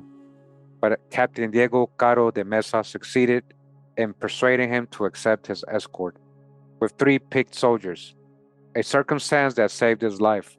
For in an unguarded moment, he was attacked by Garabito at the head of a large number of Indians and escaped only with great difficulty.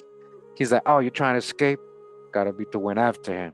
And he's lucky he had the escort. You see, if not, he would have died probably. And Garabito knew he was leaving. He's like, oh, I'm going to try to get him before he leaves. That's how much of a rebel, right? And a resistance fighter Garabito was. Okay? They escaped only with great difficulty. To arrive in Guatemala, poorer and more heavily in debt than when he left. That's what happened when he messed with Garabito all those years. Shortly after this, he was transferred to Mexico in the same employment as fiscal of the Audiencia. And there he died some years later, all right? A poor man with a meaningless job. He could have been a great conquistador and had his own province and thing named after him and all that, but he couldn't conquer Garabito. Meanwhile, on the 9th of March, 1562, the Municipal Council of Garcia Munoz wrote to the king recommending the appointment of Cavallón as governor and adelanto of Costa Rica and for the appointment of Estrada Rábago as bishop. Cavallón had set out from Costa Rica in January 1562, leaving as his lieutenant in the Alcaldía Mayor the Padre Juan de Estrada Rábago. He named Juan de Illanes de Castro as his lieutenant in the Justicia Mayor, chief justiceship in military affairs were left in the hands of 2 captains, Ignacio Cota for the Atlantic slopes and Antonio Pereira for the Pacific.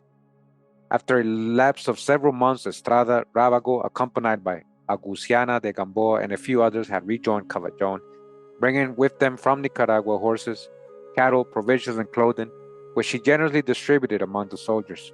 With the goodness of heart natural to him, he applied himself immediately to the task of repairing the evils done by Cavallón, and in a short time gained the affection of the Indians. Oh, so this guy was a little different, huh? Who through love for the Padre came voluntarily to offer their services to the city. Rábago built churches and furnished them with chalices, ornaments, altars, bells, and other requisites for worship. All right, he's trying to win them over with the fake love or through the Christianity, all out of his own funds, and took up with apostolic enthusiasm the preaching of the Gospels. He's trying to make them, Christianize them. The Indians were no longer despoiled of their food supplies, for Estrada Rábago supplied the Spaniards with maize that was bought. Twice he went in person to Nicoya to produce provisions and clothing for the citizens of Garcia Munoz. All right, so this guy was, a totally different person. So that's what's going on a little bit of this time. Let's continue another part of the book. We're going to read a little bit from chapter 12 of this book, a little bit on Vasquez de Coronado, one of the most famous conquistadors here, they teach about, because he's probably more under the Catholics, right? So it says, on the 30th of April, 1561, the Audiencia of Guatemala, having taken into consideration the fact that the licenciado Cavallón, engaged as he was in the conquest of Costa Rica, was not in a position to give proper attention to the government of the province of Nicaragua, resolved to replace him in the office of alcalde mayor by a gentleman resident in the city of Santiago de Guatemala. So remember, the capital of, they had a lot of the headquarters for Central America was in Guatemala at the time. This gentleman had been married in the city of Doña Isabel, daughter of Gaspar Arias de Villa, who had been one of the companions of Hernán Cortés in the conquest of Mexico, and of Pedro de Alvarado in the conquest of Guatemala, and was a first cousin of Pereira. So they're talking about who's this guy, right? They're all related. Look, they're all fighting. They're going to each other's wars and expeditions. It says the name of the new alcalde mayor of Nicaragua was Juan Vasquez de Coronado, right? Who is this guy? He's a brother of Francisco Vasquez de Coronado. That's the famous Vasquez de Coronado that you guys know from the Southwest. That's his brother who actually came to Costa Rica, Juan Vasquez de Coronado.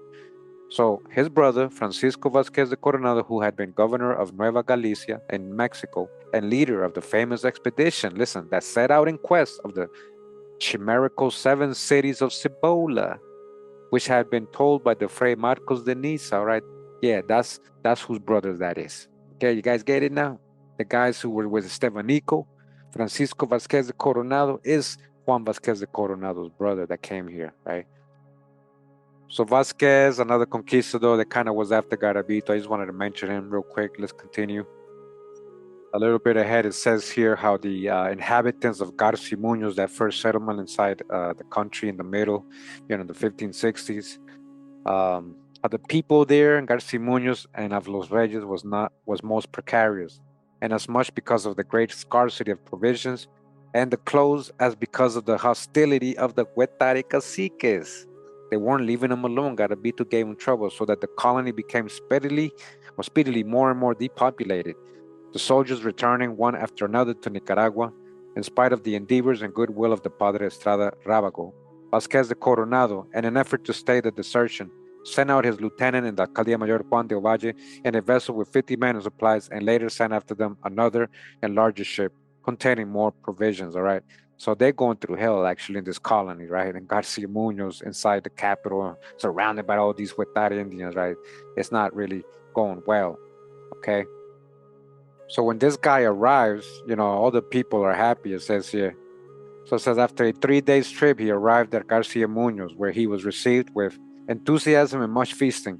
On the 20th, he took possession of his office of alcalde mayor in the presence of the council, which delivered over to him with customary solemnities and the royal standard. Now listen to this. The unhappy inhabitants, naked and hungry, this is your colonists, they're barely surviving, guys, were succored with the utmost liberality by the captain. This done, he began at once the work of conquest. Now listen to the most important mission. The most important mission was the most pressing requisite for the pacification of the country. The only way they can take over all of Costa Rica, guys, the only way they can take over the whole country appeared to be the punishment of the famous Garabito. They have not only captured him, they want to punish him. You guys hear that? The punishment of the famous, but he's not famous, so nobody knows about Garabito. Only us here in Costa Rica, and most people don't even know nothing about him here in Costa Rica. They just know that some place is named after him. They don't even know that's not even his real name, right? So this famous Garabito, in their time, he's very famous, and they scared of him. And he had them running, and they couldn't capture him for almost 40 years. All right, yeah, this famous Garabito, that's the biggest requisite, is his punishment, who was still actively engaged in inciting rebellion, even after 30-something years, 38, 36 years, guys. Like, even after all these years, almost 40 years, he's still engaged in inciting rebellion. He died a rebel. Unsung hero, man, my ancestor, right? I carried the blood. According to rumor, this crafty cacique had taken refuge in the country of his tributaries, the Votos.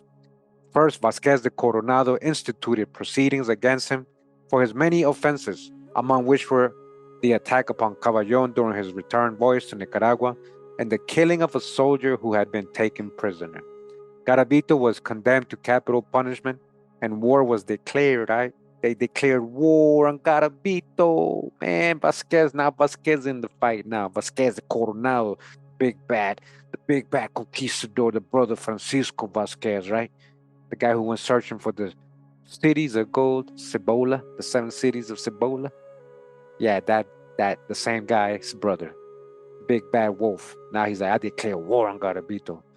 The sentence handed down a force of 90 men under the command of Juan de Ovalle and Francisco de Marmolejo, took the field against the cacique.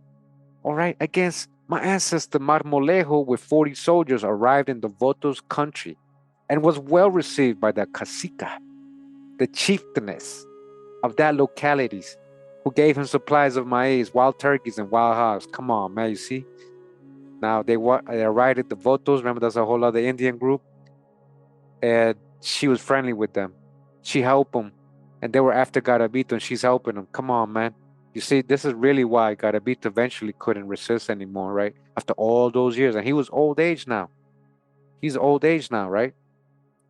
So at the end of the month, he reached Garcia Munoz without having been able to encounter the rebel chief. All right. They never found him again. Juan de Ovalle, with the remaining 50 men, got as far as the provinces of Garabito and Coyoche, and returned 20 days later with a principal chief called Take, who tendered obedience in the name of Garabito and promised to send in a number of his people to render service in the town. But as his offer was not fulfilled, Captain Antonio Pereira, with 40 men, made an incursion into the Indian country, and again Take presented himself, pretending this time to be Garabito in person. All right, so what happened? So Captain Antonio Pereira got in it with 40 men, made an incursion to the Indian country. And again, Take present, look, now they're like trying to fool Antonio. Like, I'm Garabito. There goes Antonio, my ancestor, and Garabito now. All right, two of my ancestors going at it. Later, another Indian chief came in, making the same assertion. These being well-known tactics of the subtle cacique, he had mad decoys. He's like, no, I'm Garabito. No, I'm Garabito. He got mad Indians claiming to be Garabito. That's one of his tactics, right? Whose custom was to send in the most aged of his headmen to see whether they would be killed. Wow. Pereira took nothing for granted and brought them prisoners to Garcia Munoz. So Pereira was like, maybe it is Garabito. So he took these decoys with him to Garcia Munoz, right there in the capital today, Costa Rica, the Desamparados, where he arrived on the 5th of January, 1563. Right? We're talking about 1500s, guys, here. Jamestown ain't even created yet. Vasquez de Coronado, who was very kindly and conciliatory, expressed his satisfaction with the men, pardoned them, and set them at liberty, whereupon 30 Indians came in to offer their services, having news later that 4 of Garabito's leaders had taken refuge at the foot of the mountain. Oh, you see, these Indians that are offering their service, they meant snitching. These 30 Indians started snitching on all the leaders of Garabito's band, all the other caciques, because he had chiefs under him. He's talking about chiefs, guys. So then they said, oh yeah, they're over there at the foot of the mountain. Juan de Villa set forth with guides in search of them and found them enclosed in 2 Indian huts with 20 men, 30 women, and some 15 or more children. The Spanish leader asked them to take him to the place where their lord was in hiding. So they found these Indians, right, that were working under Garabito. So they, I guess, I don't know what they threatened them because they had their women and children. So they replied that this was impossible, since Garabito, with but a handful of men, was continually on the march. Yeah, he don't got one place, man. While these events were taking place, Vasquez de Coronado sent messengers to the eastern Huetar caciques, Huetare, Gatare, Guatare, Wata, inviting them to pay him a visit. So now this is the people who were working, they pay tribute to Garabito. He's trying to call a meeting with the rest of the caciques, huh? The first to present himself at Garcia Munoz was Acerri. All right, that's the name of one of the chiefs, who made his appearance on the 12th of December, 1562. So Acerri today is a town in the capital of San Jose, one of the, boroughs here. And it's right next to the Desamparados where Garcia Munoz was. So that whole area, this was all Indians here, guys. All the names here, we still use all Indian names in the streets and the towns. So it says, who made his appearance on the 12th of December, 1562. The captain entertained him with great cordiality, insisted upon his dining at his own table, and gave him clothing, caps, shirts, scissors, needles, and other articles to the value of about 200 pesos. Accounts of this splendid reception being widely spread abroad among the Indians, the other chiefs lost no time in putting in an appearance in the town. On the 16th came Abaruca, cacique of Orosi, on the 1st of January, 1563. Poquiba of Pacaca, and later Jurusi of Cobux, Tuchusti of Ujarasi, Teviste from the Guarco Valley, Atau of Corosi, Viltalia of Turriarba, Corriraba from the Abra, and Jurusti of Toyopan, Abite, Tuarco, Co, and Oticara. So all these chiefs, eventually what happened? All these chiefs are supposed to be Huetar, are supposed to be down with Garabito. Look what happened. All these received the same good treatment, and in return for their friendly welcome, sent Indian servants into the city. When Aceri came in, he asked Vasquez de Coronado to aid him against the Indians of Quepos and Turupaca, right? Those Garabitos band who were constantly at war with him. The assistance was promised as to a subject of the King of Spain, but the captain told Aceri that before taking action, he wished to go into the Suare country, and that to facilitate his expedition, he wanted him to supply a force of Indian burden bearers. When the chief asked how many he needed, Vasquez handed him 400 grains of maize, which was the method of counting among the Indians. Aceri, greatly perturbed, assured the captain that Garabito himself, listen, with all his power, could not supply such a demand. The captain replied that he would hear no further talk on the subject and sent him back to his village to assemble the people. So he, so these guys went to go talk to Vasquez de Coronado, these other chiefs, and now look, they're getting blackmailed. This guy Aceri, this chief Aceri, he's getting blackmailed. They're saying, "Go get me 400, servants." He's like, "I can't come up with that number." He's like, "I don't care what you have to do, but you're going to." Right? He sent them to go get the people. The desire evinced by Vasquez de Coronado to penetrate into the Suare country was based on the fame for riches that province had attained in Nicaragua during the times of Rodrigo de Contreras and Diego Gutierrez. Also on the exaggerated accounts the Indians themselves had given of them. A few days later, he sent word for the friendly caciques that he wished to visit them in their homes, and indeed went with a small force into the provinces of Abra and Toyapan. Toyapan, that sounds like Toya, Toyota, Toyapan, Toyapan, Sipango, Toyapan. This was, look, Japan, right? Japan, Toyapan, Japan, Japan, Toyapan, in Costa Rica, This was the first time Spaniards had come into the territory of the Indians with pacific intentions. Vasquez de Coronado was well received by them, therefore, and regaled with feasting and dancing, and by presenting the wives and children of the caciques with gifts, did much to increase his popularity. So, see what's going on, guys? They're selling out. They're starting to sell out. Some of these chiefs, they scared. They probably want to make friends with Vasquez so they don't get removed or something, or they want to take over Garabito's position. He insisted, however, that the Huetares supply him with auxiliaries for his projected expedition into the Suare country. On their part, the caciques begged him to desist from this undertaking for the time being and help them instead to subdue their powerful enemies, the Indians of Quepo and Turucaca, who were continually waging war against him. So to please his host, and as a gage of friendship, Vasquez de Coronado promised the aid they sought and returned at once to Garcia Munoz to make the necessary preparations. Leaving the city in the custody of Juan de Illanes de Castro and a small garrison, he resumed his march on the 27th of January, 1563, accompanied by Fray Martin de Bonilla, 70 Spanish soldiers, and a few Indians. All right. So now they're like, "Hey, nah, man, help us defeat our enemies." The Indians are telling Vasquez that, and then we'll do that for you. You see what's going on here, guys? Because of the internal beast going on, that's why a lot of our ancestors got taken over, conquered because of the other people siding with the conquerors, right?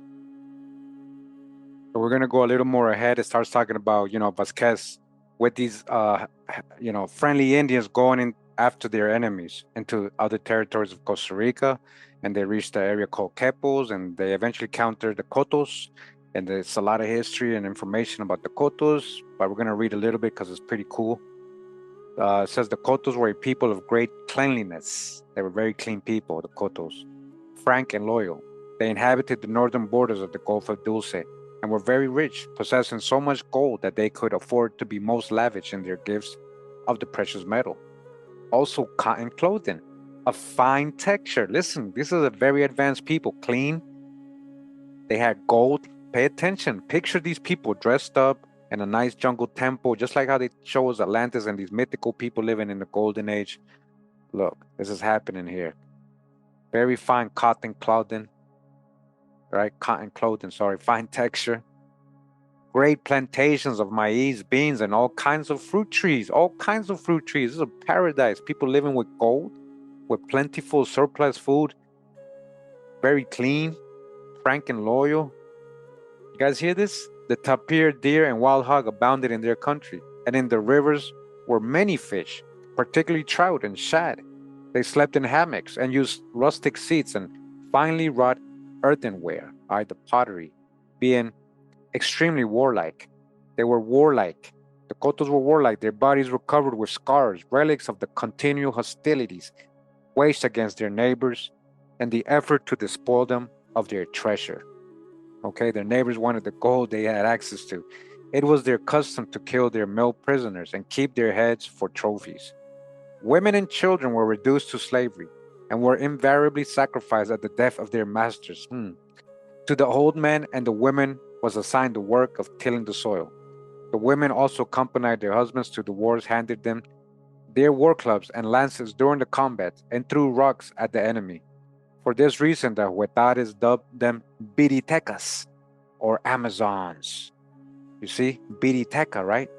I'm going to show you the wife of Garabito. All right, so back in my tree, right? Remember, Antonio Pereira marries the princess Inés Duce, who's the daughter of Garabito, right? The daughter of Garabito, and his wife, Señora Indígena, known as, right?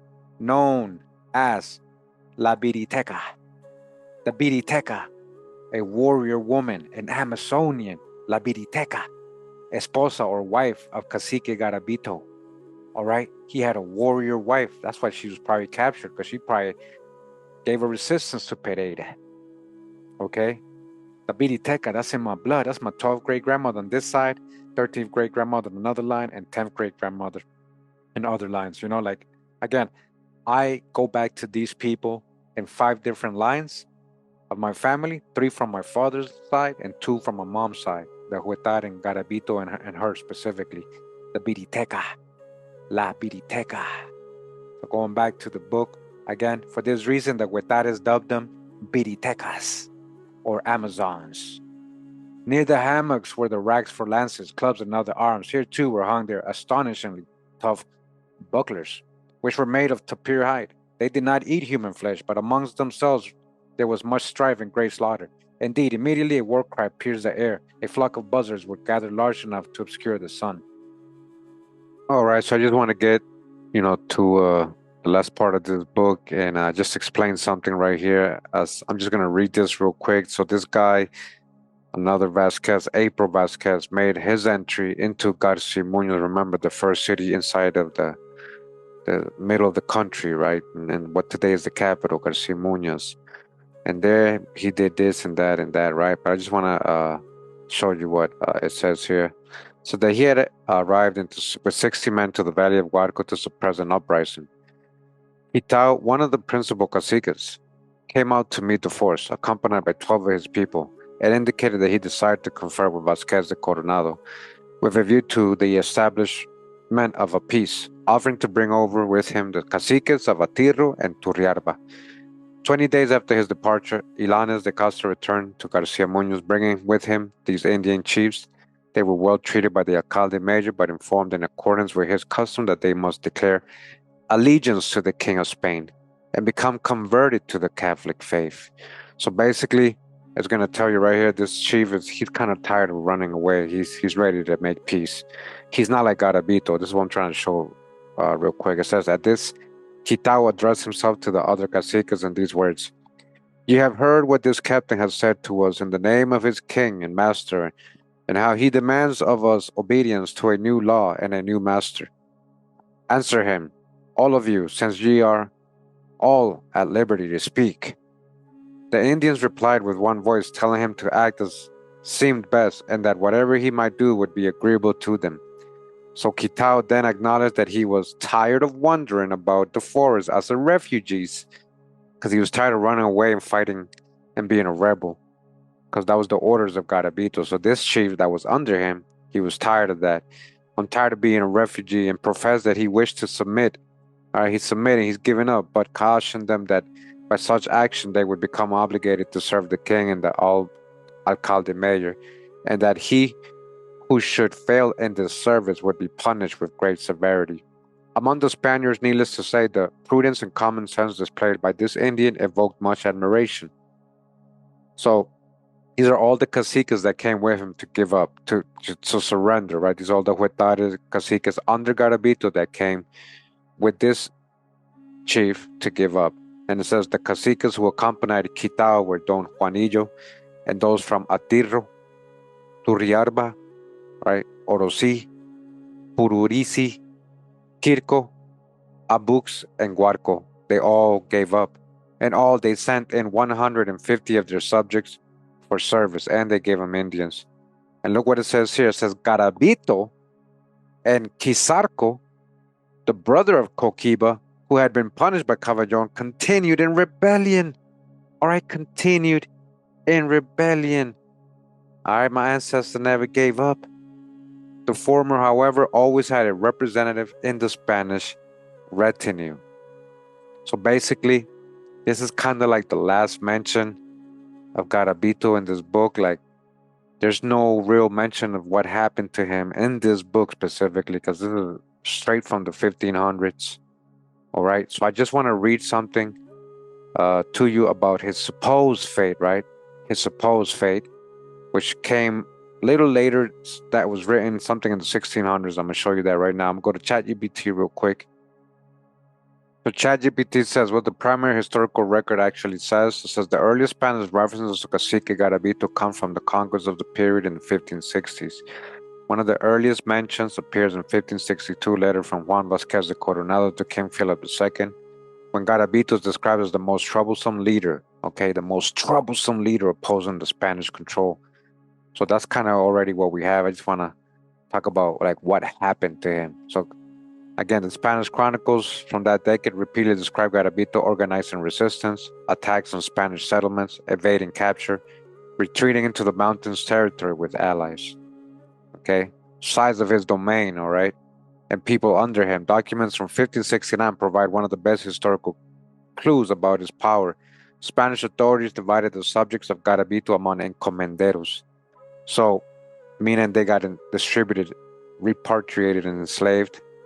All his subjects, all the people that were under Garabito, all the Indians, all his people, they got distributed among encomenderos, estimating his population at about 25,000 people, roughly 2,500 families. That was under Garabito, okay? His dominion included numerous subordinate chiefs and communities such as Barba, Yurustia, Bacara, Chucasque, Cobobosi, and tributary people such as the Botos, the Tises, the Catapas. This structure means Garabito ruled a confederation of subordinate caciques, which is why some historians interpret him as a paramount chief, okay? Just like Powhatan, right? Paramount chief or king among chiefs, king of kings, like I was saying. Evidence of his resistance, Spanish expeditions sent to capture Garabito repeatedly failed. Examples recorded in the chronicles, Captain Antonio Alvarez Pereira, right, another of my ancestors, was sent to capture him but failed. Garabito used deception, once sending another man to impersonate him when Spanish believed they had captured him, right? So we read that already. He retreated to the mountains inhabited by the Botos. He launched guerrilla-style attacks against Spanish forces. Because of this resistance, the conquest of Costa Rica was slow because of Garabito, okay? and difficult compared to other regions of the Americas. Compared to other regions of the Americas, you guys gotta understand the same people that are having trouble with Garabito are the same people who just came to conquer Mexico and the Aztecs and Peru and all that. Because the terrain here is different, guys. Costa Rica is very difficult. It says what the sources say about his fate, though. Here's where the record becomes less clear. One set of historical interpretations says that around 1574, a Spanish captain named Luis González de Estrada managed to bring Garabito out of hiding. According to these documents, Garabito accepted baptism. Around 3,000 of his followers were settled in a reduction settlement called Santa Catalina de Garabito, right? So he's getting that from Wikipedia, but there's supposed to be a source from the 1600s, okay? This one right here, Colección de Documentos para la Historia de Costa Rica, or Collection of Documents of the Story of Costa Rica by Leon Fernandez, Volume 7. And page 219, right? If we grab this paragraph right here and copy it, so it says here, item, if you know that the said licentiate Cavallón sent from the castle of Garcia Munoz to the valley of Garabito Antonio Pereira, okay, sergeant major to arrest Garabito, principal cacique, and his wife and children, with people among whom was the said Domingo Hernandez. I'm going to show you guys how he relates to me, where a principal wife of the said Garabito was arrested. So the principal wife, so his children and his wife, supposedly, right? Besides which, he also arrested many people with her, where much good and profit resulted because the said Garabito sent, as soon as his wife was arrested, many Indians to serve in that city, which was a very great good for the sustenance of the neighbors. So we read a little bit about that.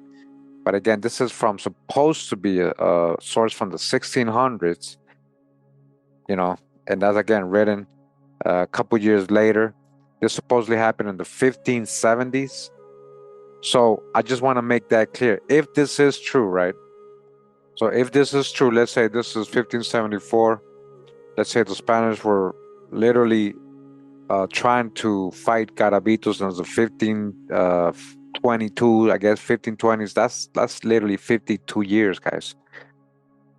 52 years it took them to finally supposedly do some damage to Garabito. And so this only reference is the only reference of what might have happened to Garabito. And so people believe that he was there put into a reservation or a mission called Santa Catalina, where he supposedly might have died in 1590, supposedly. And again, all this reservation is very close to where my one of my grandfathers was born, and his people are from, and the lines just end, all of a sudden in this same town. So, it kind of makes sense, but we don't know. I'm going to read to you from ChatGPT still. So that was the source that says, however, even these sources admit something important. The date and circumstances of Garabito's death are unknown. Historians only infer that he was probably dead by around 1590, because another person appears in records as cacique of that community.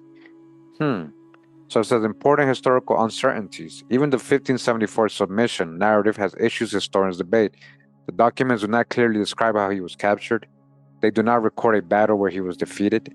They do not record his death.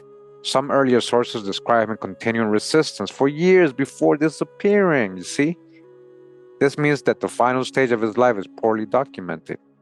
Legends versus history. Over time, several legends appear about his fate, including that he threw himself into Volcan Poás, or the Poás volcano, rather than surrender.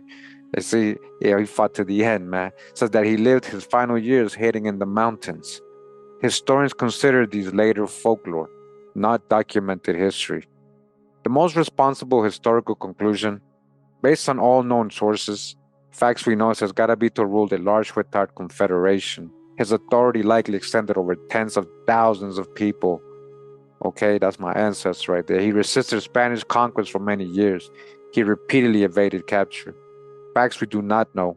The exact circumstances of his surrender, if it occurred, the date of his death, where he was buried, if it occurred, right? If he did actually surrender.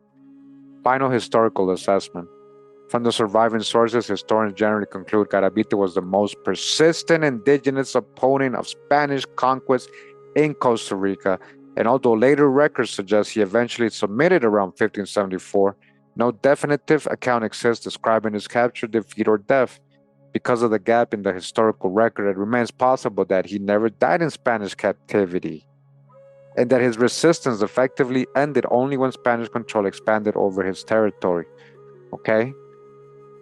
That's why the Spanish remembered him. The Spanish recorded Garabito frequently because he represented a major obstacle, okay, major obstacle to colonization. Unlike many local chiefs who were defeated quickly, right, or surrendered, right, or gave up, Garabito remained active for years. That persistence made him stand out in colonial documents. It says the historical mystery. After the 1560s and early 1570s, reference to Garabito became sparse. Later sources suggest he may have eventually negotiated peace or been incorporated into colonial structures, but no document clearly records a final battle, his capture, his death. Okay, why Garabito became a national symbol? Because of his resistance and his large domain. Garabito eventually became one of the most famous indigenous figures in Costa Rican history. So again, the primary source for the 1574 submission story, the key document historians rely on, is not from 1574 itself, but from a later legal testimony. Okay, I told you it's way later. It is in 1602, almost 30 years later, literally. Información de méritos y servicio, proof of service given for the conquistador Matias de Palacios. All right, so Matias Palacios married the princes of the Chorotega people. Was also, both of them are also my ancestors. I showed you that already, but I'll show you again. It says this was a standard Spanish colonial legal process where soldiers testified about their actions to receive rewards. It says the English translation, Captain Luis Gonzalez de Estrada went with soldiers to the valley of Coyoche. They brought out the cacique Garabito from where he was hidden, and he and more than 3,000 Indians were baptized. That's what supposedly it says, right? That document is an actual historical basis for the claim that Garabito was located in the Valle de Coyoche. He was baptized. 3,000 followers were also baptized. So it says where the Santa Catalina de Garabito reduction comes from. The reduction settlement is not mentioned directly in that quoted line, but historians connect it to later colonial administrative records. Colonial histories of Costa Rica state that after the event, Garabito and his followers were placed in a reduction settlement called Santa Catalina de Garabito. These reductions were common Spanish policy, concentrating indigenous populations into mission towns. The settlement itself is historically documented as existing beginning around 1574 and declining by the 1580s. The historian's honest conclusion. Strictly speaking, the sources allow only this conclusion. Garabito was a major indigenous leader who resisted Spanish expansion for many years. And according to later Spanish testimony from 1602, he was eventually brought out of hiding and baptized with thousands of followers, but no contemporary record describes his death or final years. So back in the book, History of the Discovery and Conquest of Costa Rica by Ricardo Fernandez Guardia, okay, and then translated, right? We're in the translated version of this. So after, the Huetar and lose its leader, and literally the only chief resisting the Spanish eventually is, either he dies, grows old, or he's bringing to that reservation and he can't resist no more. After all that happens, the Indians literally end up being enslaved.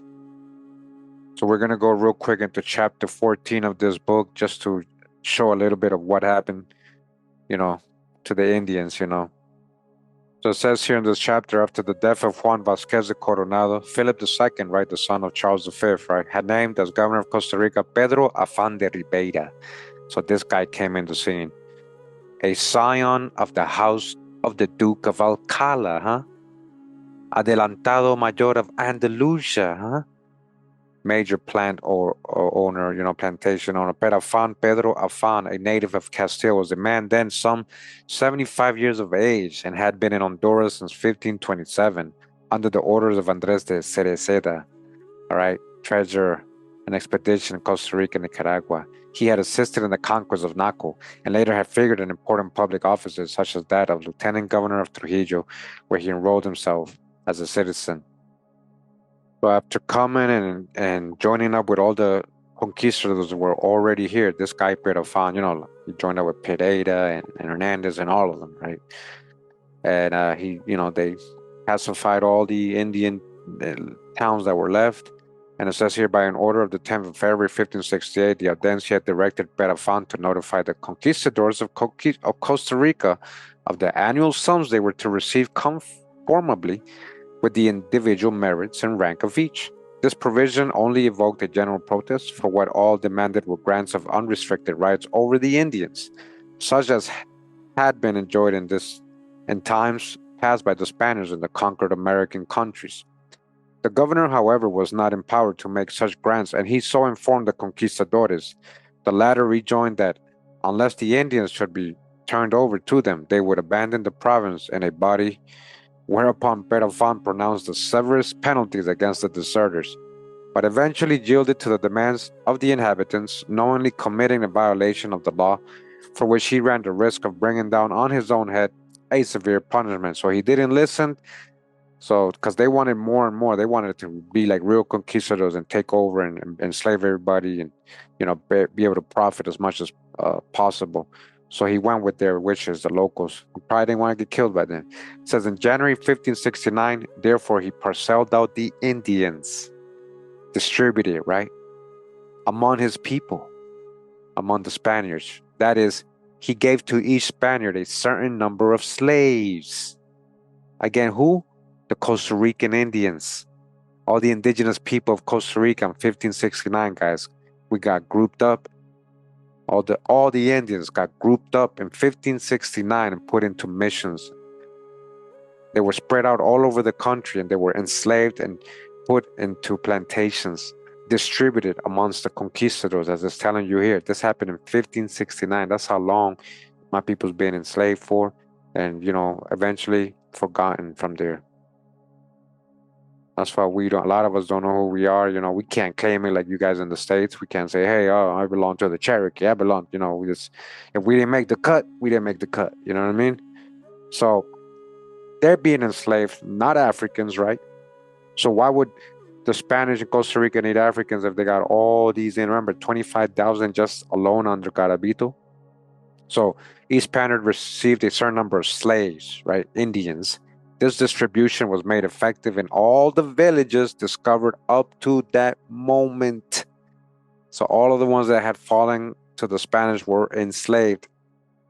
So what I have here is a document in Spanish, but this is very historic. This is regarding the repatriation or distribution of the Indians that Perafan de Ribera did.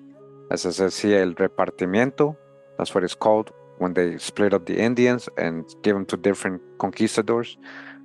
Una estimación, a estimation of the population of the indigenous Costa Rica in 1569, right? So we go to page about 8 here. All right, so this is a lot of good sources here. So the Departamento, the general one that happened in 1569. So I want to copy and paste this right here, just to translate it for you guys real quick. I'm going to ask ChatGPT to translate this because I can't copy the text. So I took a screenshot, and we're going to get a little translation from ChatGPT. So the translation says here in Table 2, we have listed alphabetically the names of all the encomenderos, or the plantation owners, or the ones who are going to be the masters, right? Preceded by an order number with which they are also recorded in Table 3, where we reorganized the villages distributed among the holders of encomiendas who received indigenous people in them. Likewise, in Table 2, each encomendero appears with the total number of Indians received in the cases in which that number was unknown. So we're going to see a chart, basically. I'm going to show you. It says, to the sum of 25,700 Indians that we assume were encomended, they're probably even more, to private individuals within the jurisdiction of Cartago and Arahues. We add those from the villages that, according to the repartimiento, were placed under the royal crown of His Majesty, which were 2,700 indigenous people corresponding to the towns of Pacaca and Quepo, within the jurisdiction of Cartago, and Chomes, within the jurisdiction of Aranjuez. Therefore, the Indians included in the general repartimiento of Perafan de Ribera amounted to 28,400, according to our estimate. So just to look at the chart again, I'm going to show you guys here what they're talking about. And if you guys see the person's name, the conquistador, the number of Indians they got, you see. So, for example, Cristobal de Abrego got 250 slaves, right? Slaves, right? Indians, right? Acuña got 300. Barros Jerónimo got 400, you see. And it keeps going, right? Pedro de Caceres, 400, as you guys can see. All these different people got all these slaves. The whole country, all the Indians got enslaved, guys.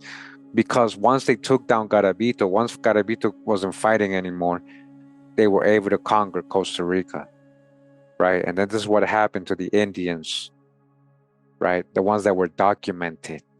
This is just the ones that were kept locally. What about the ones that were sent out, right? As slaves to other parts of the Americas, other parts of the world. A lot of it wasn't recorded, but here you can see 600, this guy, he got 600. Diego de Trejo got 400. All right, look, Antonio Pereira, remember, he was a captain. He got 600, as you guys can see down here in the bottom. 600 Indians as slaves. All right, 28,400.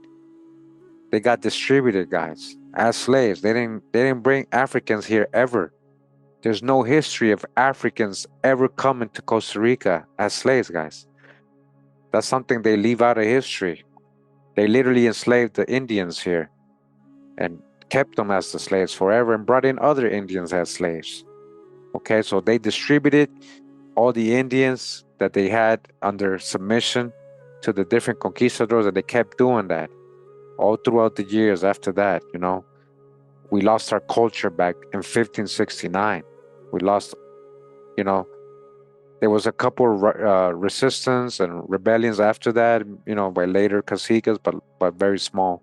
Never nothing like what Garabito was doing for years, for almost 50 years, right? So I just wanted to show you guys this, okay?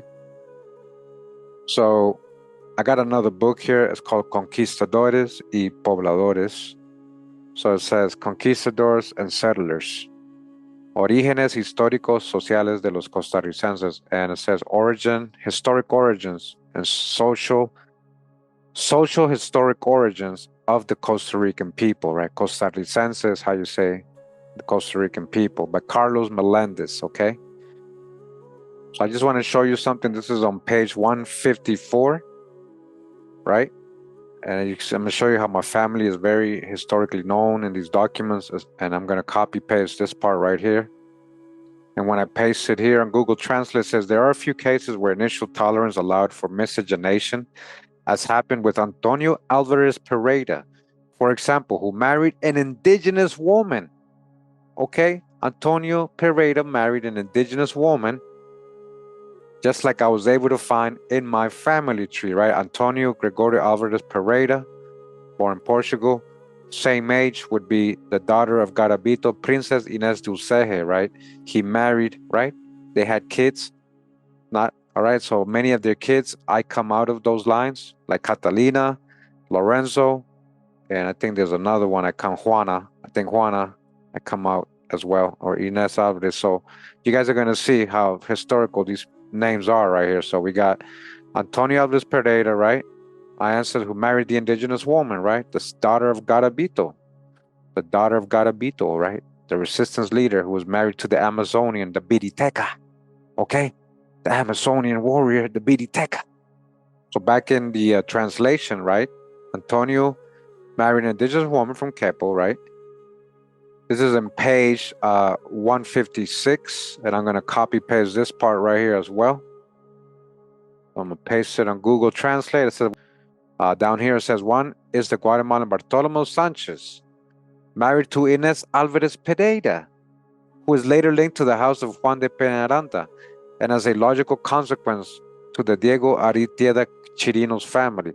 So Bartolomé and Inés is not my direct ancestors, but she is my aunt, right? Because that's his daughter. So I'm going to show you where she is in my tree. So we got Alvarez Pereira, right? Married the princess, their daughter, Inés, right? Inés Alvarez Pereira, right here. Married Bartolomé Sanchez, who came from Guatemala, right?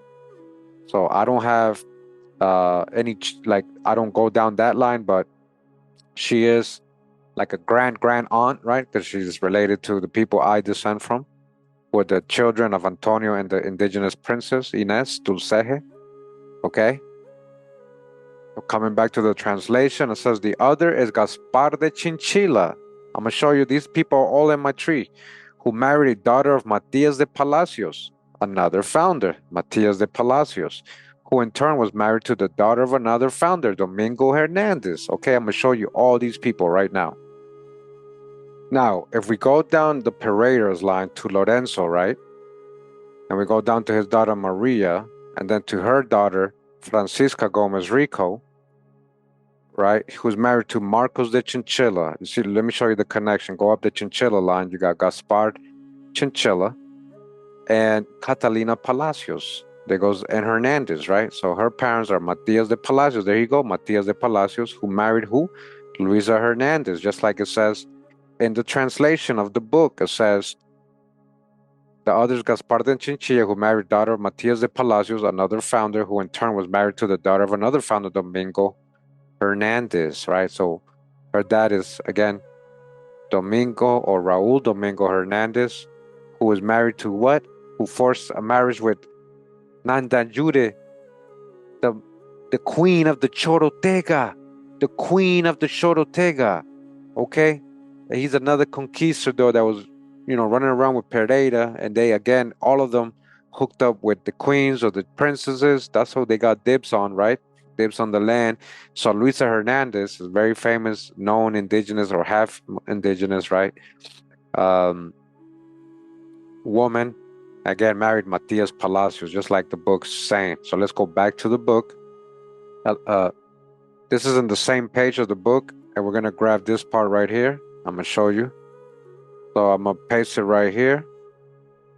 And down here it says, another case of interest is that of Antonio Alvarez Pereira, whose descendants have been significant in Costa Rica. I'm one of those guys. I'm one of those. Significant. You see, I'm a living example of that.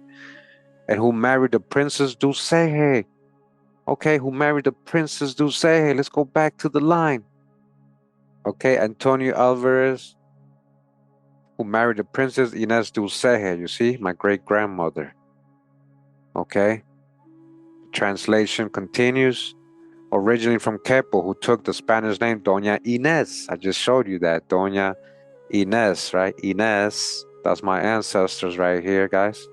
This fact demonstrates the effective openness that existed in the initial process of the conquest in an attempt, right? Why did they marry the women? Listen, I'm not just making this up. Why did they specifically marry the princesses and queens and all that? Made sure to do that to strengthen the reapproachment between the conquering and the conquered societies, okay?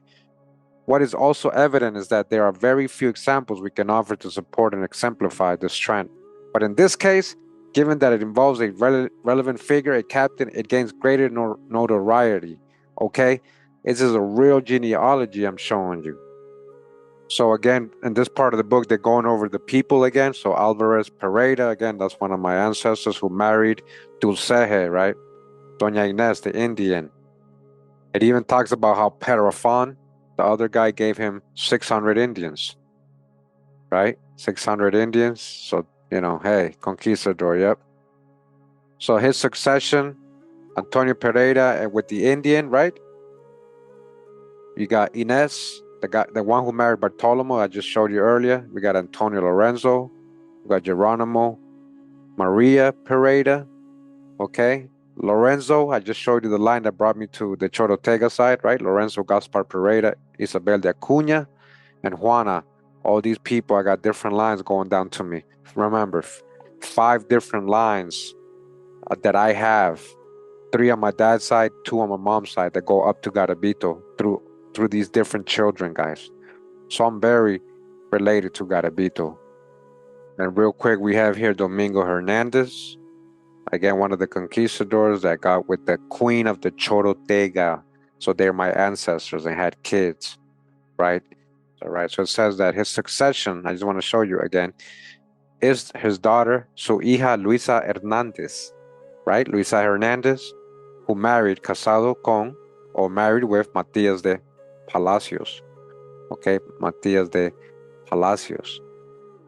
Again, Luisa Hernandez and Matias de Palacios. Luisa Hernandez, right, the daughter of the Chorotega queen. This is my 11th great-grandmother, right? And her mom, the Chorotega queen, right? The Chorotega queen, my 12th great-grandmother, who got taken and, possibly forced to have, children and a relation with Domingo Hernandez, right?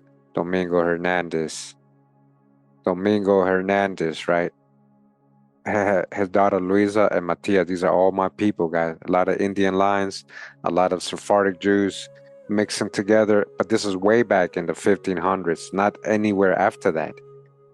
The last Europeans, like the Europeans in my family, are way back. They're not recent at all. They're not recent. So after this, there's a lot of mixing still going on with other Indians. A lot of lines that I got stuck in. I got dead ends that I'm not able to go up. So I don't know, but these are very prominent people, so these were able to be, traced all the way back to them. I just wanted to show you guys that. And when it comes to Matias de Palacios, as it says here, all right, he married Luisa Hernandez. We already know that. Daughter of Domingo Hernandez, okay? Daughter of Domingo. And their children, one of my ancestors, Catalina Palacios and Gaspar de Chinchilla, right? Gaspar de Chinchilla. So Matias and Luisa and their daughter Catalina Palacios, right? And Gaspar de Chinchilla. These people are all in my lines. This is very verified. This genealogy is very historic here in Costa Rica, and I carry all this blood, guys. All right? I just wanted to show you guys this. So I just want to give a little closing, a dismount, to the video. I just want to say that my ancestor Garabito's defiance became one of the greatest obstacles to Spanish colonization in the Central Valley, okay? Rather than confront Spanish forces in open battle, Garabito and his warriors used their knowledge of the land to their advantage. The dense forest, rivers, and mountain terrain of Central Valley became strategic defenses. Garabito's forces launched sudden attacks on Spanish expeditions before retreating into landscapes unfamiliar to the European soldiers who were after him. These tactics, similar to what historians now call guerrilla warfare, allowed Garabito's resistance to continue for years. Spanish commanders repeatedly attempted to capture him again and again, and they failed. The same empire that had conquered powerful civilizations such as the Aztecs, right, and the Inca, they found itself struggling right here in Costa Rica, and little old Costa Rica, to defeat a regional indigenous leader like my ancestor Garabito, right, in Costa Rica. Garabito's perseverance and leadership earned him a reputation among the Spanish as one of the most formidable indigenous opponents in the region. No definitive account describes his final fate. Some historians believe he died resisting Spanish forces. Others believe he retreated into more remote territories beyond colonial reach. The mystery surrounding his disappearance has only strengthened his legacy, because although the Spanish chronicles stopped recording his name, his bloodline continued, okay? And it continued through me. Centuries later, genealogical research preserved in colonial records, particularly those associated with the early Spanish capital of Cartago, reveals the survival of indigenous families whose ancestry reaches back to the era of conquest. Through careful study of these records, I myself, right, discovered something extraordinary. My own ancestry traces back to Garabito himself, as you guys saw, through both my father's and my mother's lines. I descend from children of this powerful Huetar ruler. One of the most important figures in this lineage is Dulceje, right? I showed you her, the princess who married Pereira, identified in genealogical traditions as a daughter of Garabito and recognized as one of my direct ancestors. Through Dulceje's line, Garabito's bloodline continued into the colonial period and beyond. Another important figure connected to this lineage is Antonio Pereira, okay? We can't leave this part of my genealogy out, as much as you want to judge me about it. A man associated with Sephardic Jewish heritage, okay? The Sephardic Jews, whose ancestry traces back to Jewish communities of the Iberian Peninsula that were dispersed, all right, throughout the Spanish Empire after the expulsion of the late 15th century. Through the union of these lineages, right, indigenous Huetar and Sephardic Jewish, right, and also the indigenous Chorotega and the Sephardic Jews, my ancestry reflects the extraordinary cultural intersections that emerged during the colonial era. This genealogy represents survival across continents, cultures, and centuries, all right? For me, Garabito is not merely a figure in historical chronicles, right? He is part of my living family history.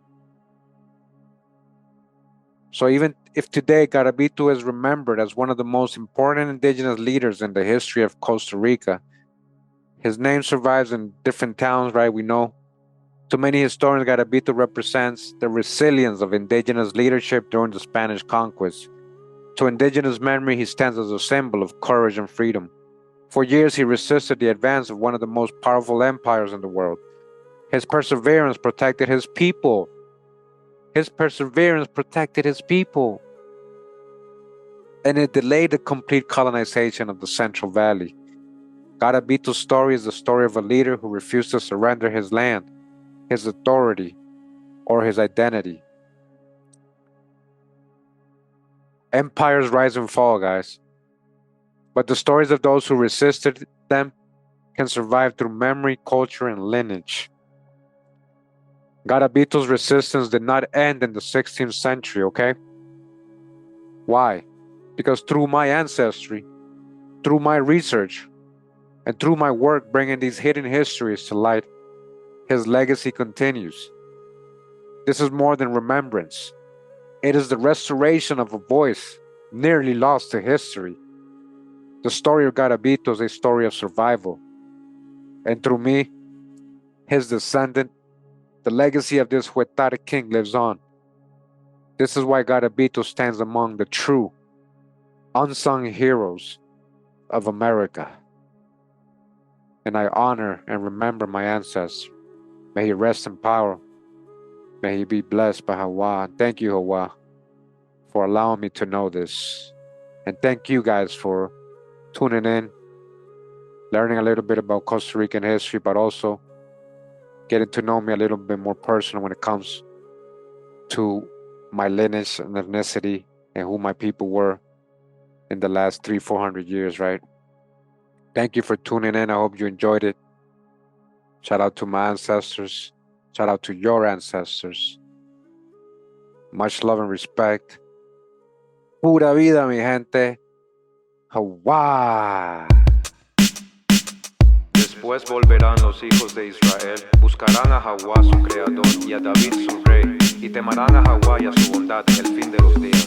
Yahweh, kama dasharala. Yahweh, heya, heya, heya. Yahweh, baraka dasharala. Yahweh, heya, heya, heya. Sound the trumpets, wake up the nation. We breaking the spell, expose the false narration. This ain't religion, it's the sons of Jacob, blood relation. Rise the lions, take your place, it's your coronation. Babylon must fall, it's time for your liberation. We get our land back, there's no negotiation. These are stolen lands, this is Roman occupation. Come Yasharala, no more separation. We're dreaming away, we're just passing our days. Living with no breaks, we just stuck in this phase. With no escape, while truth is in your face. We really need to wake up, you know, before it's too late. Mentira y engaño entre la historia bien contada. Consciente, no callo, mi lengua bien armada. Garabito es mi ancestro, herencia que fue robada. Entre comienda esclavitud, nuestra cultura fue borrada. Yahweh, kama dasharala. Yahweh, heya, heya, heya. Yahweh, baraka dasharala.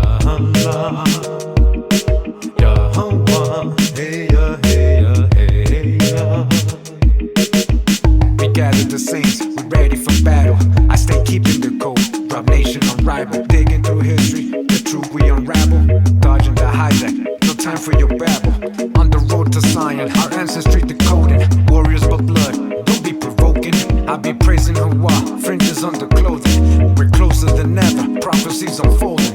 Spreading the knowledge, these droplets returning the oceans. I'm riding with prophets, most high my devotion. Breaking the spell, propaganda, holy Roman. Many are being called, but few will actually be chosen. Mentira y engaño entre la historia bien contada. Consciente, no callo, mi lengua bien armada. Garabito es mi ancestro, herencia que fue robada. Entre comienda esclavitud, nuestra cultura fue borrada.